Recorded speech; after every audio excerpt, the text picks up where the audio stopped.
ನೋಡಿದ್ದೀವಿ. ಅಂದರೆ ಬನವಾಸಿಯ ಕದಂಬರ ಆಳ್ವಿಕೆ, ಅಲ್ಲಿಂದ ಗಂಗರ ಆಳ್ವಿಕೆ, ಅದೇ ರೀತಿ ನಾವು ಬಾದಾಮಿ ಚಾಲುಕ್ಯರ ಆಳ್ವಿಕೆ ಮತ್ತು ಮಾನ್ಯಖೇಡದ ರಾಷ್ಟ್ರಕೂಟರ ಆಳ್ವಿಕೆ ಇವೆಲ್ಲವನ್ನು ನೋಡ್ತಾ ಕಲ್ಯಾಣಿ ಚಾಲುಕ್ಯರ ಆಳ್ವಿಕೆಯವರೆಗೆ ನೋಡ್ಕೊಂಡಿವಿ. ಅದೇ ರೀತಿ ಕರ್ನಾಟಕದಲ್ಲಿ ಯಾವ ರೀತಿ ರಾಜಮನೆತನಗಳ ಆಳ್ವಿಕೆ ಆಯ್ತಲ್ಲ, ಅದೇ ಸಮಯದಲ್ಲಿ ಸುಮಾರು 12 ಮತ್ತು 13ನೇ ಶತಮಾನದ ಕಾಲಾವಧಿಯಲ್ಲಿ ಇದೇ ಕರ್ನಾಟಕ ಭೂಭಾಗದಲ್ಲಿ ಒಂದು ಚಳುವಳಿ ನಡೆಯುತ್ತದೆ.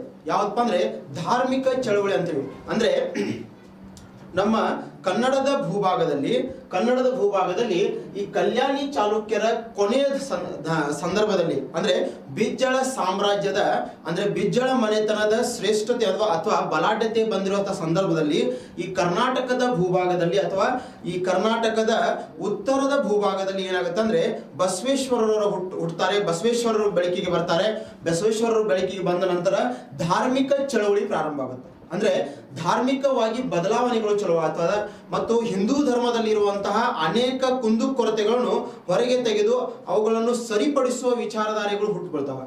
ಅದೇ ರೀತಿ 8ನೇ ಶತಮಾನದಿಂದ ಪ್ರಾರಂಭವಾಗುತ್ತದೆ. ಈ ಕ್ರಾಂತಿಯು 8ನೇ ಶತಮಾನದ ನಮ್ಮ ದಕ್ಷಿಣ ಭಾರತದಲ್ಲಿ ಶಂಕರಾಚಾರ್ಯರ ಹುಟ್ಟಿನೊಂದಿಗೆ ಪ್ರಾರಂಭವಾಗುತ್ತಾ ಅಂತ ನಾವು ಹೇಳ್ತೀವಿ. ಯಾವಾಗ ಶಂಕರಾಚಾರ್ಯರು ಬರ್ತಾರೆ, ಅವರು ಅದ್ವೈತ ಸಿದ್ಧಾಂತ ಜಾರಿಗೆ ತರ್ತಾರೆ. ಮುಂದೆ ಮಧ್ವಾಚಾರ್ಯರು ಬರ್ತಾರೆ. ಅದೇ ರೀತಿ ಈ ಸಿದ್ಧಾಂತಗಳು ಬರ್ತಾವ. ದೈತ್ವ ಸಿದ್ಧಾಂತ, ಅದ್ವೈತ ಸಿದ್ಧಾಂತ, ವಿಶಿಷ್ಟಾದ್ವೈತ ಸಿದ್ಧಾಂತ, ಶಕ್ತಿ ವಿಶಿಷ್ಟಾದ್ವೈತ ಸಿದ್ಧಾಂತ, ಈ ರೀತಿ ಸಿದ್ಧಾಂತಗಳು ಬರ್ತಾವ. ಹೀಗಾಗಿ ಧಾರ್ಮಿಕ ಚಳವಳಿಗೆ ಇಲ್ಲಿ ಹರಿಕಾರವನ್ನು ಹಾಡ್ತಾರೆ.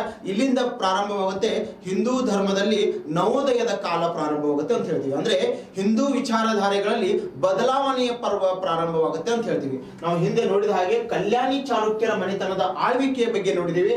ಕಲ್ಯಾಣಿ ಚಾಲುಕ್ಯರ ನಂತರದ ದಿನಗಳಲ್ಲಿ ಅಂದ್ರೆ ಕಲ್ಯಾಣಿ ಚಾಲುಕ್ಯರು ಕೊಟ್ಟಿರುವಂತಹ ಕೊಡುಗೆಗಳ ಬಗ್ಗೆ ಅಧ್ಯಯನ ಮಾಡಿದೀವಿ. ಈ ಕಲ್ಯಾಣಿ ಚಾಲುಕ್ಯರ ನಂತರದ ದಿನಗಳಲ್ಲಿ ಈ ಭರತ ಖಂಡದಲ್ಲಿ ಆಳ್ವಿಕೆ ಮಾಡಿರುವಂತಹ ರಾಜಮನೆತನಗಳನ್ನು ನೋಡ್ತೀವಿ. ಅದೇ ರೀತಿ ಇದೇ ನಡುವಿನ ಸಂದರ್ಭಗಳಲ್ಲಿ ಈ ಭೂಭಾಗದಲ್ಲಿ ಏನಾಗತ್ತಪ್ಪ ಅಂದ್ರೆ ಧಾರ್ಮಿಕ ವಿಚಾರಧಾರೆಗಳಲ್ಲಿ ಬದಲಾವಣೆಗಳು ಕಂಡು ಬರ್ತಾವ. ಈ ಧಾರ್ಮಿಕ ವಿಚಾರಧಾರೆಗಳಲ್ಲಿ ಬದಲಾವಣೆಗಳು ಕಂಡು ಬರ್ತಾವಲ್ಲ, ನಾವು ಅದನ್ನು ಭಕ್ತಿ ಪಂಥದ ಚಳುವಳಿ ಅಂತ ಹೆಸರು ಕೊಟ್ಟಿದ್ದೀವಿ. ಏನಂತ? ಭಕ್ತಿ ಪಂಥದ ಚಳುವಳಿ ಅಂತ ಹೆಸರು ಕೊಟ್ಟಿದ್ದೀವಿ. ಇಲ್ಲಿ ನೋಡ್ರಿ, ಕರ್ನಾಟಕದಲ್ಲಿ ಭಕ್ತಿ ಪಂಥದ ಚಳುವಳಿ ಅಂತ ನಾವು ನೋಡಿದಾಗ ಏನಾಗತ್ತಪ್ಪ ಅಂದ್ರೆ 8ನೇ ಶತಮಾನದಲ್ಲಿ ಶಂಕರಾಚಾರ್ಯರು ಶುದ್ಧೀಕರಣ ವಿಚಾರಧಾರೆಯನ್ನು ಬೆಳಕಿಗೆ ತರ್ತಾರೆ. 8ನೇ ಶತಮಾನದಲ್ಲಿ ಶಂಕರಾಚಾರ್ಯರು ಶುದ್ಧೀಕರಣದ ವಿಚಾರಧಾರೆಗಳನ್ನು ಬೆಳಕಿಗೆ ತರ್ತಾರೆ. ಇದು ಭಾರತವನ್ನೆಲ್ಲ ಸಂಚರಿಸಿ ಅವ್ರು ಏನ್ ಮಾಡ್ತಾರಪ್ಪ ಅಂದ್ರೆ ಈ ವಿಚಾರಧಾರೆಗಳ ಬಗ್ಗೆ ಅಧ್ಯಯನ ಮಾಡ್ತಾರೆ. ಭಾರತದಲ್ಲಿರುವಂತಹ ಹಿಂದೂ ಧರ್ಮದಲ್ಲಿರುವಂತಹ ಕುಂದುಕೊರತೆಗಳನ್ನು ಅಧ್ಯಯನ ಮಾಡಿಕೊಂಡು ಅವುಗಳ ಮೇಲೆ ವಿಚಾರವನ್ನು ಮಾಡಿಕೊಂಡು ಯಾವುದು ಸತ್ಯ ಯಾವುದು ಸುಳ್ಳು ಎಂಬ ವಿಚಾರಧಾರೆಗಳನ್ನು ಜನರ ಮುಂದೆ ತರ್ತಾರೆ. ಅದೇ ರೀತಿ ನಾನು ಹೇಳಿದ ಹಾಗೆ 12 ಮತ್ತು 13ನೇ ಶತಮಾನದ ಕಾಲಾವಧಿಯಲ್ಲಿ ಇದೇ ಕರ್ನಾಟಕದ ಭೂಭಾಗದಲ್ಲಿ ರಾಮಾನುಜಾಚಾರ್ಯರು ಮತ್ತು ಮಧ್ವಾಚಾರ್ಯರು ಹಾಗೂ ಬಸವೇಶ್ವರರು ಭಕ್ತಿ ಪಂಥದಲ್ಲಿ ಒಂದು ಧಾರ್ಮಿಕ ಕ್ರಾಂತಿಯನ್ನು ಹಾಡ್ತಾರೆ. ಅಂದ್ರೆ ಧಾರ್ಮಿಕ ಕ್ರಾಂತಿಯನ್ನು ಮಾಡ್ತಾರೆ. ಇದು ಸಾಮಾಜಿಕ ಆಂದೋಲನ ಅಂತ ಹೇಳ್ತೀವಿ. ಈ ಸಾಮಾಜಿಕ ಆಂದೋಲನವೇ ಕರ್ನಾಟಕದ ಭೂಭಾಗದಲ್ಲಿ ಧಾರ್ಮಿಕ ವಿಚಾರಧಾರೆಗಳಲ್ಲಿ ಬದಲಾವಣೆಯನ್ನು ತರ್ತದೆ. ಭಕ್ತಿ ಪಂಥದ ವಿಚಾರಧಾರೆಗಳಲ್ಲಿ ಬದಲಾವಣೆಯನ್ನು ತರ್ತದೆ. ಅದೇ ರೀತಿ ನೋಡಿದಾಗ ಇಲ್ಲಿ ಪ್ರಮುಖವಾದ ತತ್ವ ಸಿದ್ಧಾಂತಗಳು ಬರ್ತಾವ. ಅಂದ್ರೆ ಭಕ್ತಿ ಪಂಥದ ತನ್ನದೇ ಆದಂತಹ ಪ್ರಮುಖವಾದ ತತ್ವ ಸಿದ್ಧಾಂತಗಳು ಬರ್ತಾವ. ಅದನ್ನು ನಾವು ನೋಡಿದಾಗ ಏಕೀಶ್ವರತೆ ಅಂತ ಹೇಳ್ತೀವಿ. ಜೀವಾತ್ಮ ಮತ್ತು ಪರಮಾತ್ಮ ಒಂದೇ ಅನ್ನೋದು ಈ ಕಲ್ಪನೆ ನಮಗೆ ಹೇಳುತ್ತದೆ. ಅಂದ್ರೆ ಜೀವಾತ್ಮ ಮತ್ತು ಪರಮಾತ್ಮ ಒಂದೇ ಅಂತ ಹೇಳುತ್ತೆ. ಜೀವಾತ್ಮನು ಬೇರೆ ಅಲ್ಲ, ಪರಮಾತ್ಮನು ಬೇರೆ ಅಲ್ಲ, ನಮ್ಮ ಆತ್ಮವೇ ಪರಮಾತ್ಮ ಅನ್ನೋ ವಿಚಾರಧಾರೆಗಳು ಇಲ್ಲಿ ಬೆಳೆದು ಬರ್ತವೆ. ದೇವರಲ್ಲಿ ನಂಬಿಕೆ ಅಂತ ಹೇಳ್ತೀವಿ. ದೇವರು ಇದ್ದಾನೆ, ನಾವು ಅವನನ್ನು ಆರಾಧಿಸಬೇಕು ಮತ್ತು ಅವನಲ್ಲಿ ಒಂದು ನಂಬಿಕೆ ಅನ್ನೋದು ಇಡಬೇಕು. ಆ ನಂಬಿಕೆ ಅವನು ದೇವರಲ್ಲಿ ನಂಬಿಕೆ ಎಂಬ ವಿಚಾರಧಾರೆಯನ್ನು ಹೇಳ್ತಾರೆ. ಅದೇ ರೀತಿ ಮೋಕ್ಷಕ್ಕೊಂದು ದಾರಿ ಅಂತ ಹೇಳ್ತಾರೆ. ಅಂದ್ರೆ ಭಕ್ತಿ ಪಂಥದಲ್ಲಿ ಹೇಳುವ ಹಾಗೆ ಭಕ್ತಿಯೊಂದಿಗೆ ಶಕ್ತಿ ಬರ್ತದ ಅಂತ ಹೇಳ್ತಾರೆ. ಭಕ್ತಿಯೊಂದಿಗೆ ಶಕ್ತಿ ಬರ್ತದ ಅಂತ ಹೇಳ್ತಾರೆ. ಇದೇ ಭಕ್ತಿಯೇ ನಮಗೆ ಮೋಕ್ಷಕ್ಕೆ ದಾರಿಯನ್ನು ಕೊಡ್ತದ ಅಂತ ಹೇಳ್ತಾರೆ. ನಾವು ಸ್ವರ್ಗದ ವಿಚಾರವನ್ನು ನೋಡ್ತೀವಿ, ನರ್ಕ ಮತ್ತು ಸ್ವರ್ಗದ ವಿಚಾರಗಳನ್ನು ನೋಡ್ತೀವಿ. ಈ ನರ್ಕ ಮತ್ತು ಸ್ವರ್ಗದ ವಿಚಾರಗಳನ್ನು ನೋಡಿದಾಗ ಈ ಭೂಮಿಯ ಮೇಲೆ ಯಾರು ಸತ್ಯವನ್ನು ಹಾಡ್ತಾರೆ, ಈ ಭೂಮಿಯ ಮೇಲೆ ಯಾರು ಸತ್ಯವನ್ನು ಪ್ರತಿಪಾದಿಸ್ತಾರೆ ಅವರಿಗೆ ನಾವು ಸ್ವರ್ಗದ ಸುಖ ಸಿಗುತ್ತೆ ಅಂತ ಹೇಳ್ತೀವಿ. ಈ ಭೂಮಿಯ ಮೇಲೆ ದಾನ ಧರ್ಮಗಳನ್ನು ಯಾರು ಮಾಡ್ತಾರಲ್ಲ ಅವರು ಸ್ವರ್ಗಕ್ಕೆ ಸೇರ್ತಾರೆ, ಮತ್ತು ಪಾಪದ ಕಾರ್ಯಗಳನ್ನು ಯಾರು ಮಾಡ್ತಾರಲ್ಲ, ಸುಳ್ಳಿನ ವಿಚಾರಧಾರೆಗಳನ್ನು ಯಾರು ಹುಟ್ಟಾಕ್ತಾರಲ್ಲ ಅವರು ನರಕಕ್ಕೆ ಸೇರ್ತಾರ ಎಂಬ ವಿಚಾರವನ್ನು ನಾವು ಹೇಳ್ತೀವಿ. ಆ ನಂಬಿಕೆ ಇಲ್ಲಿ ಮೋಕ್ಷ ಅಂತ ಹೇಳ್ತೀವಿ. ಅಂದ್ರೆ ನಾವು ಭಕ್ತಿಯನ್ನು ಮಾಡಬೇಕು, ದೇವರನ್ನು ಆರಾಧಿಸಬೇಕು, ದೇವರ ಮೇಲೆ ನಂಬಿಕೆ ಇಡಬೇಕು. ನಮಗೆ ಮೋಕ್ಷಕ್ಕೆ ದಾರಿ ಯಾವ್ದಪ್ಪ ಅಂದ್ರೆ ಭಕ್ತಿಯೇ ಅಂತ ನಮ್ಮ ಭಕ್ತಿ ಪಂಥದ ವಿಚಾರಧಾರೆಗಳಲ್ಲಿ ಕಂಡು ಬರ್ತದೆ. ಅದೇ ರೀತಿ ಮೌಢ್ಯ ಆಚರಣೆಗಳು ಅಂತ ಹೇಳ್ತೀವಿ. ಹಿಂದೂ ಧರ್ಮದ ವಿಚಾರಧಾರೆಗಳಲ್ಲಿ ಆ ಸಮಯ ಸಂದರ್ಭದಲ್ಲಿ ಮೂಢನಂಬಿಕೆಗಳು ಅಧಿಕವಾಗಿದ್ದವು ಅಂತ ಹೇಳ್ತೀವಿ. ಈ ಮೂಢನಂಬಿಕೆಗಳ ಅಧಿಕವಾಗಿರುವಂತಹ ಸಮಯದಲ್ಲಿ ಈ ಮೂಢನಂಬಿಕೆಗಳನ್ನು ಹೋಗಲಾಡಿಸುವಂತಹ ಕ್ರಾಂತಿಕಾರಿ ವಿಚಾರಗಳನ್ನು ಈ ಭಕ್ತಿ ಪಂಥದ ಚಳುವಳಿಯಲ್ಲಿ ನಡೀತದೆ. ಏನಾಗತ್ತಪ್ಪ ಅಂದ್ರೆ ಈ ಮೂಢನಂಬಿಕೆಗಳು ಅಂತ ನಾವು ಏನ್ ಹೇಳ್ತೀವಲ್ಲ, ಈ ಮೂಢನಂಬಿಕೆಗಳು ಅಂತ ನಾವು ನೋಡಿದಾಗ ಕೆಲವಷ್ಟು ಗೊಡ್ಡು ಆಚರಣೆಗಳು ಅಂತ ಹೇಳ್ತೀವಿ. ಅಂದ್ರೆ ಧರ್ಮದಲ್ಲಿ ಸ್ತ್ರೀಯರಿಗಿರುವಂತಹ ಸ್ಥಾನಮಾನ, ಕುಲದಲ್ಲಿ ಬ್ರಾಹ್ಮಣ, ಕ್ಷತ್ರಿಯ, ವೈಶ್ಯ, ಶೂದ್ರ ಎಂಬ ವಿಚಾರಗಳಲ್ಲಿ ಇರುವಂತಹ ಸ್ಥಾನಮಾನ. ಅದೇ ರೀತಿ ನಾವು ವಿದ್ಯೆಯನ್ನು ಪಡೆಯಬೇಕಾದ್ರೆ ಬ್ರಾಹ್ಮಣರಷ್ಟೇ ಪಡೆಯಬೇಕು, ಕ್ಷತ್ರಿಯರು ಮಾತ್ರ ಖಡ್ಗವನ್ನು ಚಲಾಯಿಸಬೇಕು, ಮತ್ತು ವೈಶ್ಯರು ವ್ಯಾಪಾರ ಮತ್ತು ಕೃಷಿಯನ್ನು ಮಾಡಬೇಕು, ಶೂದ್ರರು ಇವರ ಸೇವೆಯನ್ನು ಮಾಡಬೇಕು ಎಂಬ ವಿಚಾರವನ್ನು ಇಟ್ಟಿದ್ರು. ಅದೇ ರೀತಿ ಸ್ತ್ರೀಯರಿಗೆ ಆ ಸಮಯದಲ್ಲಿ ಉನ್ನತವಾದ ಸ್ಥಾನಮಾನ ಕೊಟ್ಟಿರಲಿಲ್ಲ. ಸ್ತ್ರೀಯರು ಮನೆಗೆ ಮಾತ್ರ ಸೀಮಿತರಾಗ್ತಿದ್ರು. ಅದೇ ರೀತಿ ಧರ್ಮ ಮತ್ತು ಜಾತಿ ಎಂಬ ವ್ಯವಸ್ಥೆಯನ್ನು ಹುಟ್ಟಾಕಿ ಆ ಧರ್ಮ ಮತ್ತು ಜಾತಿ ವಿಚಾರಗಳನ್ನು ಆಚರಣೆಯನ್ನು ಮಾಡ್ತಿದ್ರು. ಈ ಧರ್ಮ ಮತ್ತು ಜಾತಿಯ ವಿಚಾರಗಳಲ್ಲಿ ಈ ಮೌಢ್ಯ ಆಚರಣೆಗಳು ಅಧಿಕವಾಗಿದ್ದವು.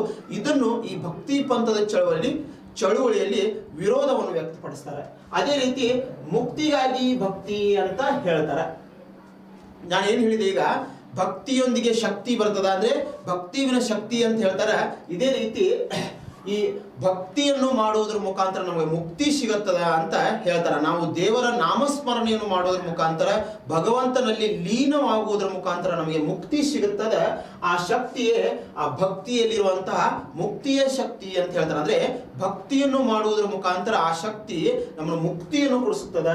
ಈ ಪರಮಾತ್ಮ ಮತ್ತು ಜೀವಾತ್ಮ ಅಂತ ಏನ್ ಹೇಳ್ತೀವಲ್ಲ, ಈ ಪರಮಾತ್ಮನಲ್ಲಿ ಕೊನೆಯದಾಗಿ ಲೀನವಾಗುವಂತಹ ಸಮಯ ಬರ್ತದ ಅಂತ ಹೇಳಿ ಈ ಭಕ್ತಿ ಪಂಥದಲ್ಲಿ ಬರುವಂತಹ ಒಂದು ಪಾಯಿಂಟ್ ಆಗಿದೆ. ಅದೇ ರೀತಿ ಇವ್ರು ಏನ್ ಮಾಡ್ತಾರಪ್ಪ ಅಂದ್ರೆ ಸರ್ವಧರ್ಮ ಸಮನ್ವಯತೆ ಅಂತ ಹೇಳ್ತಾರೆ. ಅಂದ್ರೆ ಸೆಕ್ಯುಲರಿಸಮ್ ಅಂತ ಹೇಳ್ತೀವಿ ನಾವು, ಜಾತ್ಯಾತೀತ ವಿಚಾರಧಾರಿಗಳು ಅಂತ ಹೇಳ್ತೀವಿ.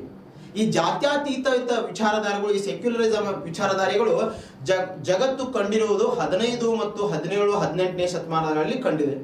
ಬಟ್ ಭಾರತದ ಭೂಭಾಗದಲ್ಲಿ 11, 12, 13ನೇ ಶತಮಾನದಲ್ಲಿಯೇ ಈ ವಿಚಾರಧಾರಿಗಳು ಕಂಡು ಬರ್ತವ. ಜಾತಿ ಎಂಬ ಕಲ್ಪನೆಯನ್ನು ಹೋಗಲಾಡಿಸುವ ಹೋರಾಟ ಭಾರತ ಭೂಮಿಯಲ್ಲಿ ಯಾವಾಗ ಕಂಡು ಬರ್ತದಪ್ಪ ಅಂದ್ರೆ 12 ಮತ್ತು 13ನೇ ಶತಮಾನದಲ್ಲಿ, ಅಂದ್ರೆ 13ನೇ ಶತಮಾನದಲ್ಲಿಯೇ ಕಂಡು ಬರ್ತದ ಅಂತ ಹೇಳ್ತೀವಿ. ಹಿಂಗಾಗಿ ಇವೆಲ್ಲವನ್ನು ನಾವು ನೋಡಿದಾಗ 12 ಮತ್ತು 13ನೇ ಶತಮಾನದಲ್ಲಿ ಈ ಭರತ ಖಂಡದಲ್ಲಿ ಈ ಜಾತ್ಯತೀತ ವಿಚಾರಧಾರಿಗಳು ಹುಟ್ಟು ಬರ್ತಾವ, ಸರ್ವಧರ್ಮ ಸಮಭಾವ ವಿಚಾರಧಾರಿಗಳು ಹುಟ್ಟು ಬರ್ತಾವ. ಕರ್ನಾಟಕದ ಈ ಉತ್ತರ ಭೂಭಾಗದಲ್ಲಿ ಮತ್ತು ದಕ್ಷಿಣ ಭಾರತದ ಈ ಭೂಭಾಗದಲ್ಲಿ ಕಂಡು ಬರ್ತಾವ. ಮುಂದೆ ಆಡು ಭಾಷೆಯಲ್ಲಿಯೇ ಬೋಧನೆ ಮಾಡುವುದು ಅಂತ ಹೇಳ್ತೀವಿ. ಆಡು ಭಾಷೆಯಲ್ಲಿ ಬೋಧನೆ ಅಂದ ತಕ್ಷಣ ಏನಪ್ಪಾ ಅಂತ ಹೇಳ್ತೀವಿ ನಾವು. ನೋಡ್ರಿ, ಭಾರತಕ್ಕೆ ಸ್ವತಂತ್ರ ಸಿಕ್ಕ ನಂತರ ಈ ಪ್ರಾದೇಶಿಕ ಭಾಷೆಗಳಿಗೆ ಬೆಂಬಲವನ್ನು ಸೂಚಿಸುವುದರ ಮುಖಾಂತರ ಪ್ರಾದೇಶಿಕವಾಗಿ ಭಾಷಾವಾರು ರಾಜ್ಯಗಳ ರಚನೆ ಆಗ್ತೈತಿ. ಆದರೆ ಅದಕ್ಕಿಂತ ಮುಂಚಿತವಾಗಿ ನೋಡಿದಾಗ, ಅದೇ ರೀತಿ ಸಾವಿರಾರು ವರ್ಷಗಳ ಹಿಂದೆ ಸ್ವಲ್ಪ ನೋಡಿದಾಗ, ಈ ನಾವೇನಂತೀವಲ್ಲ ಹಿಂದಿ, ಕನ್ನಡ, ಇಂಗ್ಲಿಷ್, ಹಿಂದಿ, ಕನ್ನಡ ಅಥವಾ ತೆಲುಗು, ತಮಿಳು ಭಾಷೆ ಅಂತ ಹೇಳ್ತೀವಲ್ಲ, ಈ ಮರಾಠಿ ಭಾಷೆಗಳು ಅಂತ ಹೇಳ್ತೀವಲ್ಲ, ಅಷ್ಟೊಂದು ಪ್ರಬಲವಾಗಿರಲಿಲ್ಲ. ಅವಾಗ ಸಂಸ್ಕೃತ ಭಾಷೆ, ಪ್ರಾಕೃತ ಭಾಷೆ ಮತ್ತು ಪಾಲಿ ಭಾಷೆಗಳೇ ಸ್ಟ್ರಾಂಗ್ ಆಗಿದ್ದವು. ಸಂಸ್ಕೃತ ಭಾಷೆಯನ್ನೇ ಅತ್ಯಂತವಾಗಿ ಬಳಸುವಂತ ಭಾಷೆ. ಅದರಲ್ಲಿಯೇ ಮಂತ್ರಗಳನ್ನು ಹಾಡುತ್ತಿದ್ದರು, ಅದರಲ್ಲಿಯೇ ಅನೇಕ ವಿಚಾರಧಾರೆಗಳನ್ನು ವ್ಯಕ್ತಪಡಿಸುತ್ತಿದ್ದರು. ಅಂದ್ರೆ ಸಾಹಿತ್ಯಿಕವಾಗಿ ಏನ್ ಮಾಡ್ತಿದ್ರಪ್ಪ ಅಂದ್ರೆ ಈ ಸಂಸ್ಕೃತ ಭಾಷೆಯನ್ನೇ ಅಧಿಕವಾಗಿ ಬಳಸುತ್ತಿದ್ರು. ಈ ಸಂಸ್ಕೃತ ಭಾಷೆ ಹೆಂಗಾಗಿತ್ತಪ್ಪ ಅಂದ್ರೆ ಜನರಿಗೆ ಸರಳವಾಗಿ ಅರ್ಥವಾಗ್ತಿರ್ಲಿಲ್ಲ.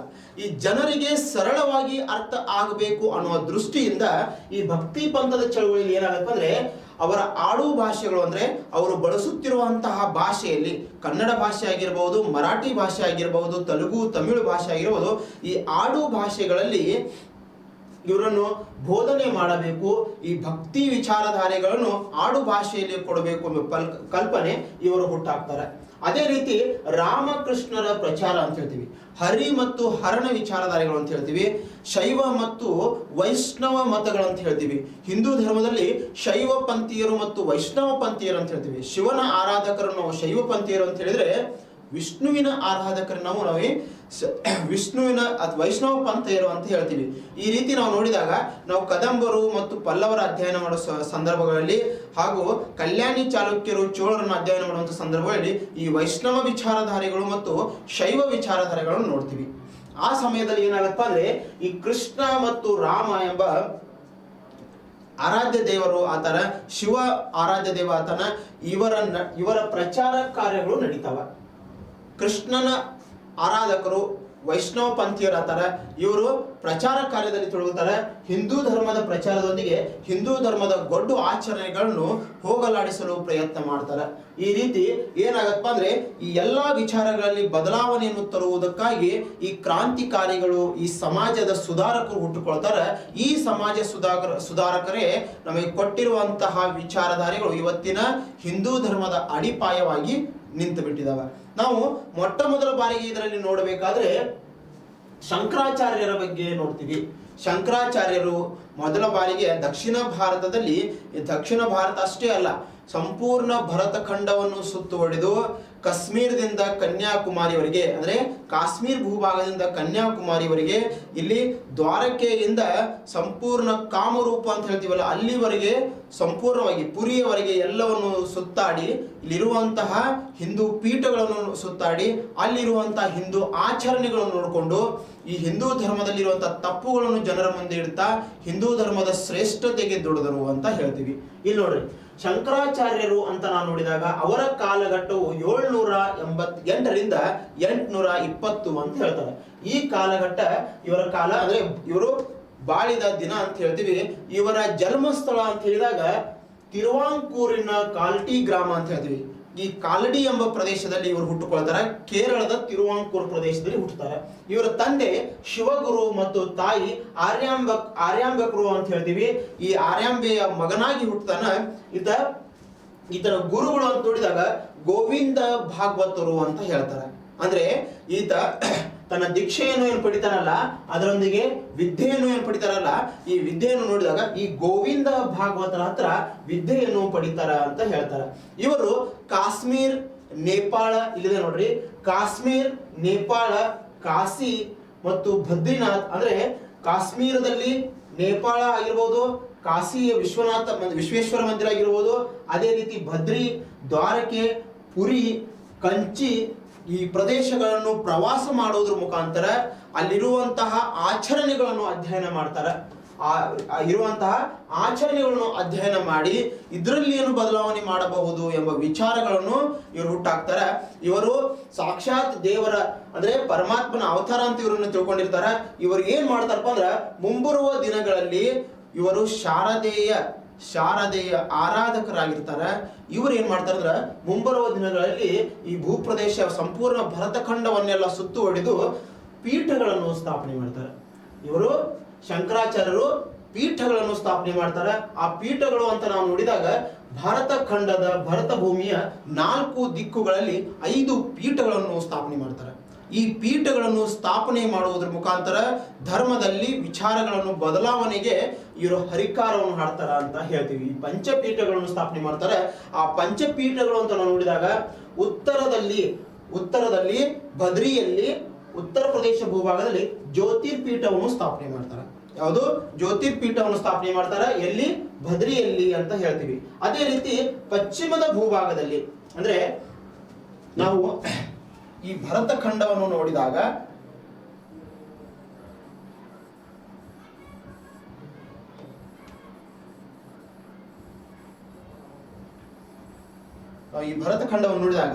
ಈ ರೀತಿ ಏನು ಡಿವೈಡ್ ಮಾಡ್ತೀವಲ್ಲ, ಉತ್ತರ ಪ್ರದೇಶದ ಭೂಭಾಗದಲ್ಲಿ ಇವರೇನ್ ಮಾಡ್ತಾರೆ, ಬದ್ರಿ ಎಂಬ ಭೂಪ್ರದೇಶದಲ್ಲಿ ಜ್ಯೋತಿರ್ಪೀಠವನ್ನು ಸ್ಥಾಪನೆ ಮಾಡ್ತಾರೆ. ಪಶ್ಚಿಮದಲ್ಲಿ ದ್ವಾರಕಾದಲ್ಲಿ ಅಂದ್ರೆ ಪಶ್ಚಿಮದ ಈಗಿನ ಗುಜರಾತ್ ಭೂಭಾಗದಲ್ಲಿ ಕಾಳಿ ಪೀಠವನ್ನು ಸ್ಥಾಪನೆ ಮಾಡ್ತಾರೆ. ಕಾಳಿ ಪೀಠವನ್ನು ಸ್ಥಾಪನೆ ಮಾಡ್ತಾರೆ. ಅದೇ ರೀತಿ ಪೂರ್ವದ ಭೂಭಾಗದಲ್ಲಿ ಪುರಿ, ಜಗನ್ನಾಥ ಪುರಿ ಎಂಬ ಪ್ರದೇಶದಲ್ಲಿ ಗೋವರ್ಧನ್ ಪೀಠ ಅಂತ ಹೇಳ್ತೀವಿ. ಗೋವರ್ಧನ್ ಪೀಠ ಅಂತ ಹೇಳ್ತೀವಿ. ಈ ಭೂಪ್ರದೇಶದಲ್ಲಿ ಗೋವರ್ಧನ್ ಪೀಠ ಒಂದು ಸ್ಥಾಪನೆ ಮಾಡ್ತಾರೆ. ಜಗನ್ನಾಥ್ ಪುರಿ ಅಂದ ತಕ್ಷಣ ಒರಿಸ್ಸಾದ ಜಗನ್ನಾಥ್ ಪುರಿಯಲ್ಲಿ ಗೋವರ್ಧನ್ ಪೀಠವನ್ನು ಸ್ಥಾಪನೆ ಮಾಡ್ತಾರೆ. ಇದೇ ರೀತಿ ದಕ್ಷಿಣದ ಭೂಭಾಗದಲ್ಲಿ ಶಾರದಾ ಪೀಠ ಸ್ಥಾಪನೆ ಮಾಡ್ತಾರೆ. ಈ ದಕ್ಷಿಣದ ಭೂಭಾಗದಲ್ಲಿ ಅಂದ ತಕ್ಷಣ ಕರ್ನಾಟಕದ ದಕ್ಷಿಣದ ಭೂಭಾಗದಲ್ಲಿ ಬರ್ತದೆ. ಈ ಕರ್ನಾಟಕ ಭೂಪ್ರದೇಶದಲ್ಲಿ ಶಾರದಾ ಪೀಠವನ್ನು ಸ್ಥಾಪನೆ ಮಾಡ್ತಾರೆ. ಅದೇ ರೀತಿ ದಕ್ಷಿಣದ ಕಂಚಿ ಭೂಪ್ರದೇಶದಲ್ಲಿ, ತಮಿಳುನಾಡಿನ ಕಂಚಿ ಎಂಬ ಭೂಪ್ರದೇಶದಲ್ಲಿ ಅಲ್ಲಿಯೂ ಸಹಿತ ಕಾಮಕೋಟಿ ಪೀಠವನ್ನು ಸ್ಥಾಪನೆ ಮಾಡ್ತಾರೆ. ಈ ರೀತಿ 5 ಪೀಠಗಳನ್ನು ಸ್ಥಾಪನೆ ಮಾಡುವುದರ ಮುಖಾಂತರ ಇವರು ಹಿಂದೂ ಧರ್ಮದ ಒಂದು ಕ್ರಾಂತಿಕಾರಿ ವಿಚಾರಕ್ಕೆ ಹುಟ್ಟು ಹಾಕ್ತಾರೆ. ಮುಂದೆ ಇವರು ಶಂಕರಾಚಾರ್ಯರು ಕಾಶ್ಮೀರ್, ಗೋಕರ್ಣ, ಶ್ರೀಶೈಲ ಮತ್ತು ಕೊಡಲಿಕೊಪ್ಪಳ ಅಂತ ಹೇಳ್ತೀವಿ. ಅದೇ ರೀತಿ ಶಂಕೇಶ್ವರ ಭೂಭಾಗದಲ್ಲಿ ಏನ್ ಮಾಡ್ತಾರಪ್ಪ ಅಂದ್ರೆ ಮಠಗಳನ್ನು ಸ್ಥಾಪನೆ ಮಾಡ್ತಾರೆ. ಶಿವಗಂಗೆ ಎಂಬ ಭೂಪ್ರದೇಶದಲ್ಲಿ ಮಠಗಳನ್ನು ಸ್ಥಾಪನೆ ಮಾಡ್ತಾರೆ. ಇಲ್ಲಿ ನೋಡ್ರಿ, ಕಾಶ್ಮೀರ್ ಆಗಿರ್ಬೋದು, ಗೋಕರ್ಣ ಆಗಿರ್ಬೋದು, ಶ್ರೀಶೈಲ ಆಗಿರ್ಬೋದು, ಸಂಕೇಶ್ವರ ಭೂಭಾಗ ಆಗಿರ್ಬೋದು, ಕೊಡಲಿಕೊಪ್ಪಳದಲ್ಲಿ ಆಗಿರ್ಬೋದು, ಈ ಭೂಭಾಗದಲ್ಲಿ ಮಠಗಳನ್ನು ಸ್ಥಾಪನೆ ಮಾಡುವುದರ ಮುಖಾಂತರ ಅಖಂಡ ಭರತ ಭೂಮಿಯಲ್ಲಿ ಇವರು ಈ ಕ್ರಾಂತಿಯ ವಿಚಾರಧಾರೆಗಳು, ಈ ಚಳುವಳಿಗೆ ನಾಂದಿಯನ್ನು ಹಾಡ್ತಾರೆ. ಇವರು 8ನೇ ಶತಮಾನದ ಸಮಯದಲ್ಲಿ ಈ ವಿಚಾರಗಳನ್ನು ಹುಟ್ಟುಹಾಕ್ತಾರೆ. ಈ 8ನೇ ಶತಮಾನದ ಸಮಯದಲ್ಲಿ ಹುಟ್ಟುಹಾಕಿದ ಈ ವಿಚಾರಧಾರೆಗಳು ಮುಂದೆ ಇವೇ ವಿಚಾರಧಾರೆಗಳು 12 ಮತ್ತು 13ನೇ ಶತಮಾನದಲ್ಲಿ ಕ್ರಾಂತಿಕಾರಿಕ ವಿಚಾರಗಳನ್ನು ಹುಟ್ಟು ಹಾಕುವುದರ ಮುಖಾಂತರ ಸಂಪೂರ್ಣವಾಗಿ ಹಿಂದೂ ಧರ್ಮದ ವಿಚಾರಗಳಲ್ಲಿ ಬದಲಾವಣೆಗೆ ಒಂದು ಪೂರ್ವ ಸಿದ್ಧತೆಯಾಗಿ ಉಳಿದು ಬಿಡ್ತದೆ. ಈ ಶಂಕರಾಚಾರ್ಯರನ್ನು ನಾವು ಆದಿ ಶಂಕರಾಚಾರ್ಯರ 4 ಪೀಠಗಳು ಅಂತ ಹೇಳ್ತೀವಿ. ಈ ಪೀಠಗಳಲ್ಲಿ ಶೃಂಗೇರಿಯಲ್ಲಿ ಸ್ಥಾಪಿಸಿರುವಂತಹ, ಕರ್ನಾಟಕ ಭೂಭಾಗದಲ್ಲಿ ಸ್ಥಾಪಿಸಿರುವಂತಹ ಈ ಪೀಠವು ಮುಖ್ಯವಾದ ಪೀಠ ಮತ್ತು ಮೊದಲನೆಯವಾದ ಪೀಠ ಅಂತ ಹೇಳ್ತೀವಿ. ಅದೇ ರೀತಿ ಈ 4 ಪೀಠಗಳು ಅಂತ ನಾವು ನೋಡಿದಾಗ ಕೇದಾರದ ನೀಲಕಂಠ ಭೂಪ್ರದೇಶದಲ್ಲಿ ಅಂತ ಹೇಳ್ತೀವಿ. ಕೇದಾರದ ನೀಲಕಂಠ ಭೂಪ್ರದೇಶಕ್ಕೆ ಅವರು ವಿಸಿಟ್ ಕೊಡ್ತಾರೆ. ಅದೇ ರೀತಿ ನೇಪಾಳದ ಭೂಪ್ರದೇಶದಲ್ಲಿ ಬರ್ತದೆ, ಅಲ್ಲಿಯೂ ಸಹಿತ ವಿಸಿಟ್ ಕೊಡ್ತಾರೆ. ಕಂಚಿ ಚಿದಂಬರಂ ಭೂಪ್ರದೇಶಕ್ಕೆ ವಿಸಿಟ್ ಕೊಡ್ತಾರೆ, ಅಂದ್ರೆ ಭೇಟಿ ಕೊಡ್ತಾರೆ. ಅದೇ ರೀತಿ ಶೃಂಗೇರಿಯಲ್ಲಿರುವಂತಹ ಕೈಲಾಸದಿಂದ ತಂದಿರುವಂತಹ, ಅಂದ್ರೆ ಕೈಲಾಸ ಪರ್ವತದಿಂದ ತಂದಿರುವಂತಹ ಶಿವಲಿಂಗ, ಪಂಚಲಿಂಗ ಆಗಿರುವಂತಹ ಈ ಏನ್ ಮಾಡ್ತಾರೆ ಅಂದ್ರೆ ಶೃಂಗೇರಿಯಲ್ಲಿ ಪ್ರತಿಷ್ಠಾಪನೆಯನ್ನು ಮಾಡ್ತಾರೆ. ಶೃಂಗೇರಿಯಲ್ಲಿ ಪಂಚಲಿಂಗೇಶ್ವರನ ಕೈಲಾಸದಿಂದ ತಂದಿರುವಂತಹ ಈ ಪಂಚಲಿಂಗೇಶ್ವರ ಲಿಂಗವನ್ನು ಪ್ರತಿಷ್ಠಾಪನೆ ಮಾಡ್ತಾರೆ. ಅದು ಶೃಂಗೇರಿಯಲ್ಲಿ ಕಂಡು ಬರ್ತದೆ. ಶಂಕರಾಚಾರ್ಯರಿಂದ ಸ್ಥಾಪಿಸಲ್ಪಟ್ಟಿರುವಂತಹ ಅದು ಲಿಂಗವಾಗಿದೆ. ಇದು ಕೈಲಾಸದಿಂದ ತಂದಿರುವಂತಹ ಲಿಂಗ ಅಂತ ಹೇಳ್ತೀವಿ. ಅದೇ ರೀತಿ ಇವರನ್ನ ಒಂದು ಬಿರುದಿನಿಂದ ಕರಿತಿದ್ರು. ಇವರಿಗೆ ಏನ್ ಬಿರುದಿತ್ತು ಅಂದ್ರೆ ಷಣ್ಮಥ ಸ್ಥಾಪನಾಚಾರ್ಯ ಅಂತ ಹೇಳಿ, ಪನ್ಮತ ಸ್ಥಾಪನಾಚಾರ್ಯ ಅಂತ ಹೇಳಿ ಬಿರುದಿತ್ತು. ಯಾವುದು?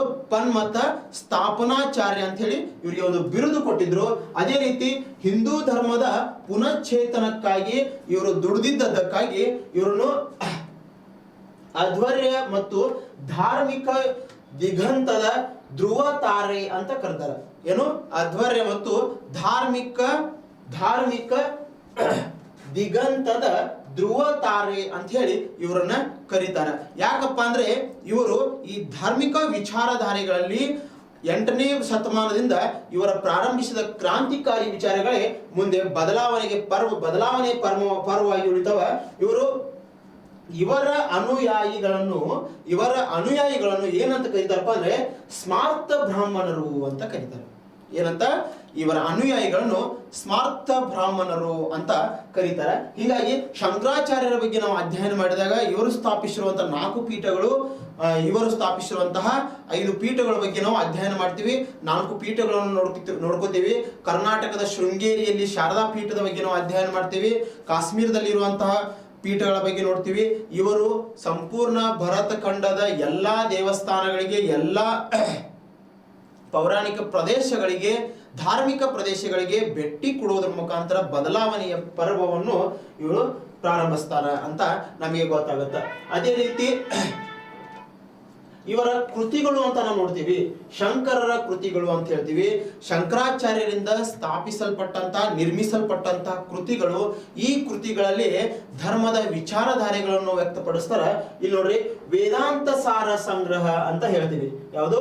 ವೇದಾಂತ ಸಾರ ಸಂಗ್ರಹ ಅಂತ ಹೇಳ್ತಾರೆ. ಅದೇ ರೀತಿ ಭಗವದ್ಗೀತೆಯ ಮೇಲೆ ಒಂದು ಭಾಷ್ಯ ಬರೀತಾರೆ, ಗೀತಾ ಭಾಷ್ಯ ಅಂತ ಹೇಳ್ತಿರ್ತಾರೆ. ಈ ರೀತಿ ವಿವೇಕ ಚೂಡಾಮಣಿ ಎಂಬ ಕೃತಿಯನ್ನು ಬರೀತಾರೆ. ಅದೇ ರೀತಿ ಸೌಂದರ್ಯ ಲಹರಿ ಎಂಬ ಕೃತಿಯನ್ನು ಬರೀತಾರೆ. ನೋಡ್ರಿ, ವೇದಾಂತ ಸಾರ ಸಂಗ್ರಹ ವೇದಗಳ ಮೇಲೆ ಬರೀತಾರೆ. ವೇದಾಂತ ಸಾರ, ವೇದಗಳ ಸಾರ ಸಂಗ್ರಹಣೆ ಮಾಡೋದ್ರ ಮುಖಾಂತರ ವೇದಗಳ ಸಂಪೂರ್ಣ ಸಾರಾಂಶವನ್ನು ಭಾಷೆತನ ಆಡು ಭಾಷೆಯಲ್ಲಿ ಬರೀತಾರೆ. ಅದೇ ರೀತಿ ಗೀತಾ ಭಾಷ್ಯ ಅಂತ ಹೇಳ್ತೀವಿ. ಈ ಗೀತಾ ಭಾಷ್ಯದಲ್ಲಿ ಭಗವದ್ಗೀತೆಯನ್ನು ಭಾಷ್ಯವನ್ನು ಮಾಡ್ತಾರೆ, ಭಗವದ್ಗೀತೆಯ ಬಗ್ಗೆ ಬರೀತಾರೆ. ವಿವೇಕ ಚೂಡಾಮಣಿ ಅಂತ ಒಂದು ಕೃತಿ ಬರೀತಾರೆ. ಸೌಂದರ್ಯ ಲಹರಿ ಎಂಬ ಕೃತಿಯನ್ನು ಬರೀತಾರೆ. ಅದೇ ರೀತಿ ಆನಂದ ಲಹರಿ ಅಂತ ಕೃತಿಯನ್ನು ಸಹಿತ ಬರೀತಾರೆ.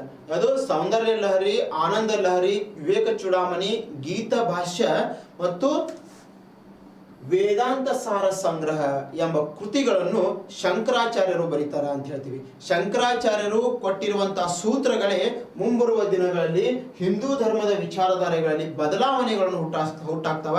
ಈ ರೀತಿ ಏನಾಗತ್ತಪ್ಪ ಅಂದ್ರೆ ಮುಂಬರುವ ದಿನಗಳಲ್ಲಿ ಈ ಬದಲಾವಣೆಗಳೇ 11, 12, 13ನೇ ಶತಮಾನಗಳ ಕಾಲಘಟ್ಟದಲ್ಲಿ ಬದಲಾವಣೆಯನ್ನು ತಂದು ಹಿಂದೂ ಧರ್ಮವನ್ನು ಶುದ್ಧೀಕರಣಗೊಳಿಸ್ತಾವ ಅಂತ ನಮಗೆ ಗೊತ್ತಾಗ್ತದೆ. ಇವರ ನಂತರ ಇವರ ಬಗ್ಗೆ ಸ್ಪೆಷಲ್ ಆಗಿ ಹೇಳ್ಬೇಕಂದ್ರೆ ಇವರು ಅದ್ವೈತ ಸಿದ್ಧಾಂತದ ಪ್ರತಿಪಾದಕರು. ಯಾವುದು?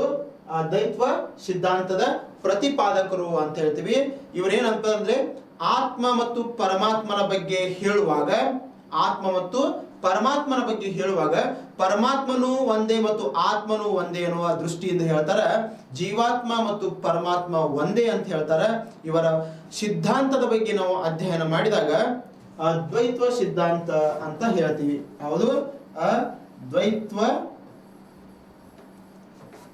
ಸಿದ್ಧಾಂತ ಅಂತ ಹೇಳ್ತೀವಿ. ಈ ಸಿದ್ಧಾಂತಗಳನ್ನು ನೋಡಿದಾಗ ಅದ್ವೈತ ಸಿದ್ಧಾಂತವನ್ನು ಹುಟ್ಟಾಕ್ತಾರೆ. ಈ ಅದ್ವೈತ ಸಿದ್ಧಾಂತವೇ ಈ ವಿಚಾರಗಳಿಗೆ ಮೊದಲ ಬಾರಿಗೆ ಭರತಖಂಡದ ಎಲ್ಲ ಹಿಂದೂ ಧರ್ಮದ ಜನರಿಗೆ ಈ ಕಲ್ಪನೆಯನ್ನು ಕೊಡ್ತಿದೆ. ದೇವರು ಅಂದ್ರೆ ಬೇರೆಯದಲ್ಲ, ದೇವರು ಮತ್ತು ನಮ್ಮ ಆತ್ಮ, ಪರಮಾತ್ಮ ಮತ್ತು ಆತ್ಮ ಎರಡು ಒಂದೇ ಅನ್ನೋದು ಕಲ್ಪನೆಯನ್ನು ಕೊಡ್ತದ. ಇದರಿಂದ ಏನಾಗತ್ತಪ್ಪ ಅಂದ್ರೆ ಜನರಲ್ಲಿ ದೇವರ ಬಗ್ಗೆ ಇರುವಂತಹ ಮೂಢನಂಬಿಕೆಗಳು, ದೇವರ ಬಗ್ಗೆ ಇರುವಂತಹ ಭಯದ ಬಗ್ಗೆ ಗೊತ್ತಾಗತ್ತ. ಅಂದ್ರೆ ದೇವರ ಮೇಲಿರುವಂತಹ ಭಯವು ಹೋಗುತ್ತೆ. ನಮ್ಮ ಆತ್ಮ ಶುದ್ಧವಾಗಿದ್ದರೆ, ಆತ್ಮದ ಶುದ್ಧೀಕರಣ ಇತ್ತಂದ್ರೆ ಪರಮಾತ್ಮ ನಮ್ಮ ಆತ್ಮದಲ್ಲಿ ಇದಾನ ಅಂತ ಹೇಳ್ತಾರೆ. ಪರಮಾತ್ಮ ಅಲ್ಲ, ಸ್ವ ಆತ್ಮವನ್ನೇ ನಾವು ಪೂಜಿಸಬೇಕು ಅಂತ ಹೇಳ್ತಾರೆ. ದೇವರು ಮತ್ತು ಮನುಷ್ಯನ ಆತ್ಮ ಎರಡೂ ಒಂದೇ ಎಂಬ ವಿಚಾರಗಳನ್ನು ಹುಟ್ಟಾಕ್ತಾರೆ. ಇವರ ಸಿದ್ಧಾಂತ ಯಾವ್ದಂದ್ರೆ ಅದ್ವೈತ ಸಿದ್ಧಾಂತ ಅಂತ ಹೇಳ್ತೀವಿ. ಇವರ ನಂತರ ಯಾರು ಬರ್ತಾರಪ್ಪ ಅಂದ್ರೆ ಇಲ್ಲಿ ನಾವು ನೋಡಿದಾಗ ರಾಮಾನುಜಾಚಾರ್ಯರು ಅಂತ ನೋಡ್ತೀವಿ. 1017ರಿಂದ 1137 ಕಾಲಘಟ್ಟದಲ್ಲಿ ಇವರು ಬಾಳ್ತಾರೆ. ಇವರು ವಿಶಿಷ್ಟಾದ್ವೈತ ಸಿದ್ಧಾಂತದ ಪ್ರತಿಪಾದಕರು. ಯಾರು? ವಿಶಿಷ್ಟಾದ್ವೈತ. ನಾನು ಮೊದಲೇ ಹೇಳಿದ್ದೆ ನಿಮಗೆ, ಅದ್ವೈತ ಸಿದ್ಧಾಂತ, ವಿಶಿಷ್ಟಾದ್ವೈತ ಸಿದ್ಧಾಂತಗಳು, ಶಕ್ತಿ ವಿಶಿಷ್ಟಾದ್ವೈತ ಸಿದ್ಧಾಂತಗಳು, ಇವೆಲ್ಲ ನಮಗೆ ಕಂಡು ಬರ್ತಾವ. ಈ ಸಿದ್ಧಾಂತಗಳ ವಿಚಾರಗಳೇ ನಮಗೇನ್ ಮಾಡ್ತಾವ ಅಂದ್ರೆ ಶ್ರೇಷ್ಠತೆ, ಹಿಂದೂ ಧರ್ಮದ ಶ್ರೇಷ್ಠತೆಗೆ ಅಡಿಪಾಯವನ್ನು ಹಾಕ್ತಾವ ಅಂತ ಹೇಳಿದ್ದಾರೆ ನಿಮಗೆ. ಇವರು ರಾಮಾನುಜಾಚಾರ್ಯರ ಕಾಲದಲ್ಲಿ ವೇದಾಂತದ ಪ್ರಸಿದ್ಧವಾದಂತಹ ಒಂದು ಸಿದ್ಧಾಂತ ಬರ್ತದೆ. ಯಾವುದು? ವಿಶಿಷ್ಟಾದ್ವೈತ ಸಿದ್ಧಾಂತ ಅಂತ ಹೇಳ್ತೀವಿ. ಈ ರೀತಿ ಇವರು ವಿಶಿಷ್ಟಾದ್ವೈತ ಸಿದ್ಧಾಂತದ ಪ್ರತಿಪಾದಕರು ಯಾರು ಅಂತ ಹೇಳಿದಾಗ ನಾವು ರಾಮಾನುಜಾಚಾರ್ಯರು ಅಂತ ಹೇಳ್ತೀವಿ. ರಾಮಾನುಜಾಚಾರ್ಯರು ಹುಟ್ಟಿದ್ದು ತಮಿಳುನಾಡಿನ ಪೆರಂಬೂರಿನ ಪ್ರದೇಶದಲ್ಲಿ ಹುಟ್ಟುತ್ತಾರೆ. ಇವರು ಹುಟ್ಟಿದ ತಕ್ಷಣ ಮುಂದೆ ಏನ್ ಮಾಡ್ತಾರೆ, ಭವಿಷ್ಯತ್ತಿನಲ್ಲಿ ಅಲ್ಲಿರುವಂತಹ ರಾಜನ ತೊಂದರೆ, ಚೋಳರ ದೊರೆಯ ತೊಂದರೆಯಿಂದ, ಯಾಕಂದ್ರೆ ಇವರು ವೈಷ್ಣವ ಪಂಥೀಯರಾಗ್ತಾರೆ, ಅವರು ಶೈವ ಪಂಥೀಯರಾಗ್ತಾರೆ. ಶೈವ ಪಂಥೀಯರಿಂದ ಆಗಿರುವಂತಹ ಕಿರುಕುಳದಿಂದ ಇವರು ಕನ್ನಡದ ಭೂಭಾಗಕ್ಕೆ ಬಂದು ವಾಸ ಮಾಡ್ತಾರೆ. ಹಿಂಗಾಗಿ ನೀವು ನೋಡಿದಾಗ ಪೆರಂಬೂರು ಎಂಬ ಭೂಪ್ರದೇಶದಲ್ಲಿ ಜನಿಸ್ತಾರ. ಇವರ ತಂದೆ ಲಕ್ಷ್ಮಣ ಅಂತ ಹೇಳ್ತಾರೆ. ತಂದೆ ಲಕ್ಷ್ಮಣ ಅಂತ ಹೇಳ್ತಾರೆ. ಭಕ್ತಿ ಪಂಥ ಚಳವಳಿಯಲ್ಲಿ ಇವರು ಮುಖ್ಯ ಪ್ರವರ್ಧಕರಾಗಿದ್ರು ಅಂತ ಗೊತ್ತಾಗುತ್ತದೆ. ಸಾರಿ, ಇವರ ಪ್ರಾರಂಭಿಕ ಹೆಸರು ಲಕ್ಷ್ಮಣ ಅಂತ ಹೇಳ್ತಾರೆ. ಇವರ ಪ್ರಾರಂಭಿಕ ಹೆಸರು ಲಕ್ಷ್ಮಣ ಅಂತ ಹೇಳ್ತಾರೆ. ತಂದೆ ಕೇಶವ ಸೋಮಯಾಜಿ ಅಂತ ಹೇಳ್ತಾರೆ. ತಂದೆ ಕೇಶವ ಸೋಮಯಾಜಿ ಅಂತ ಹೇಳ್ತಾರೆ. ತಾಯಿ ಕಾಂತಮತಿ ಅಂತ ಹೇಳ್ತಾರೆ.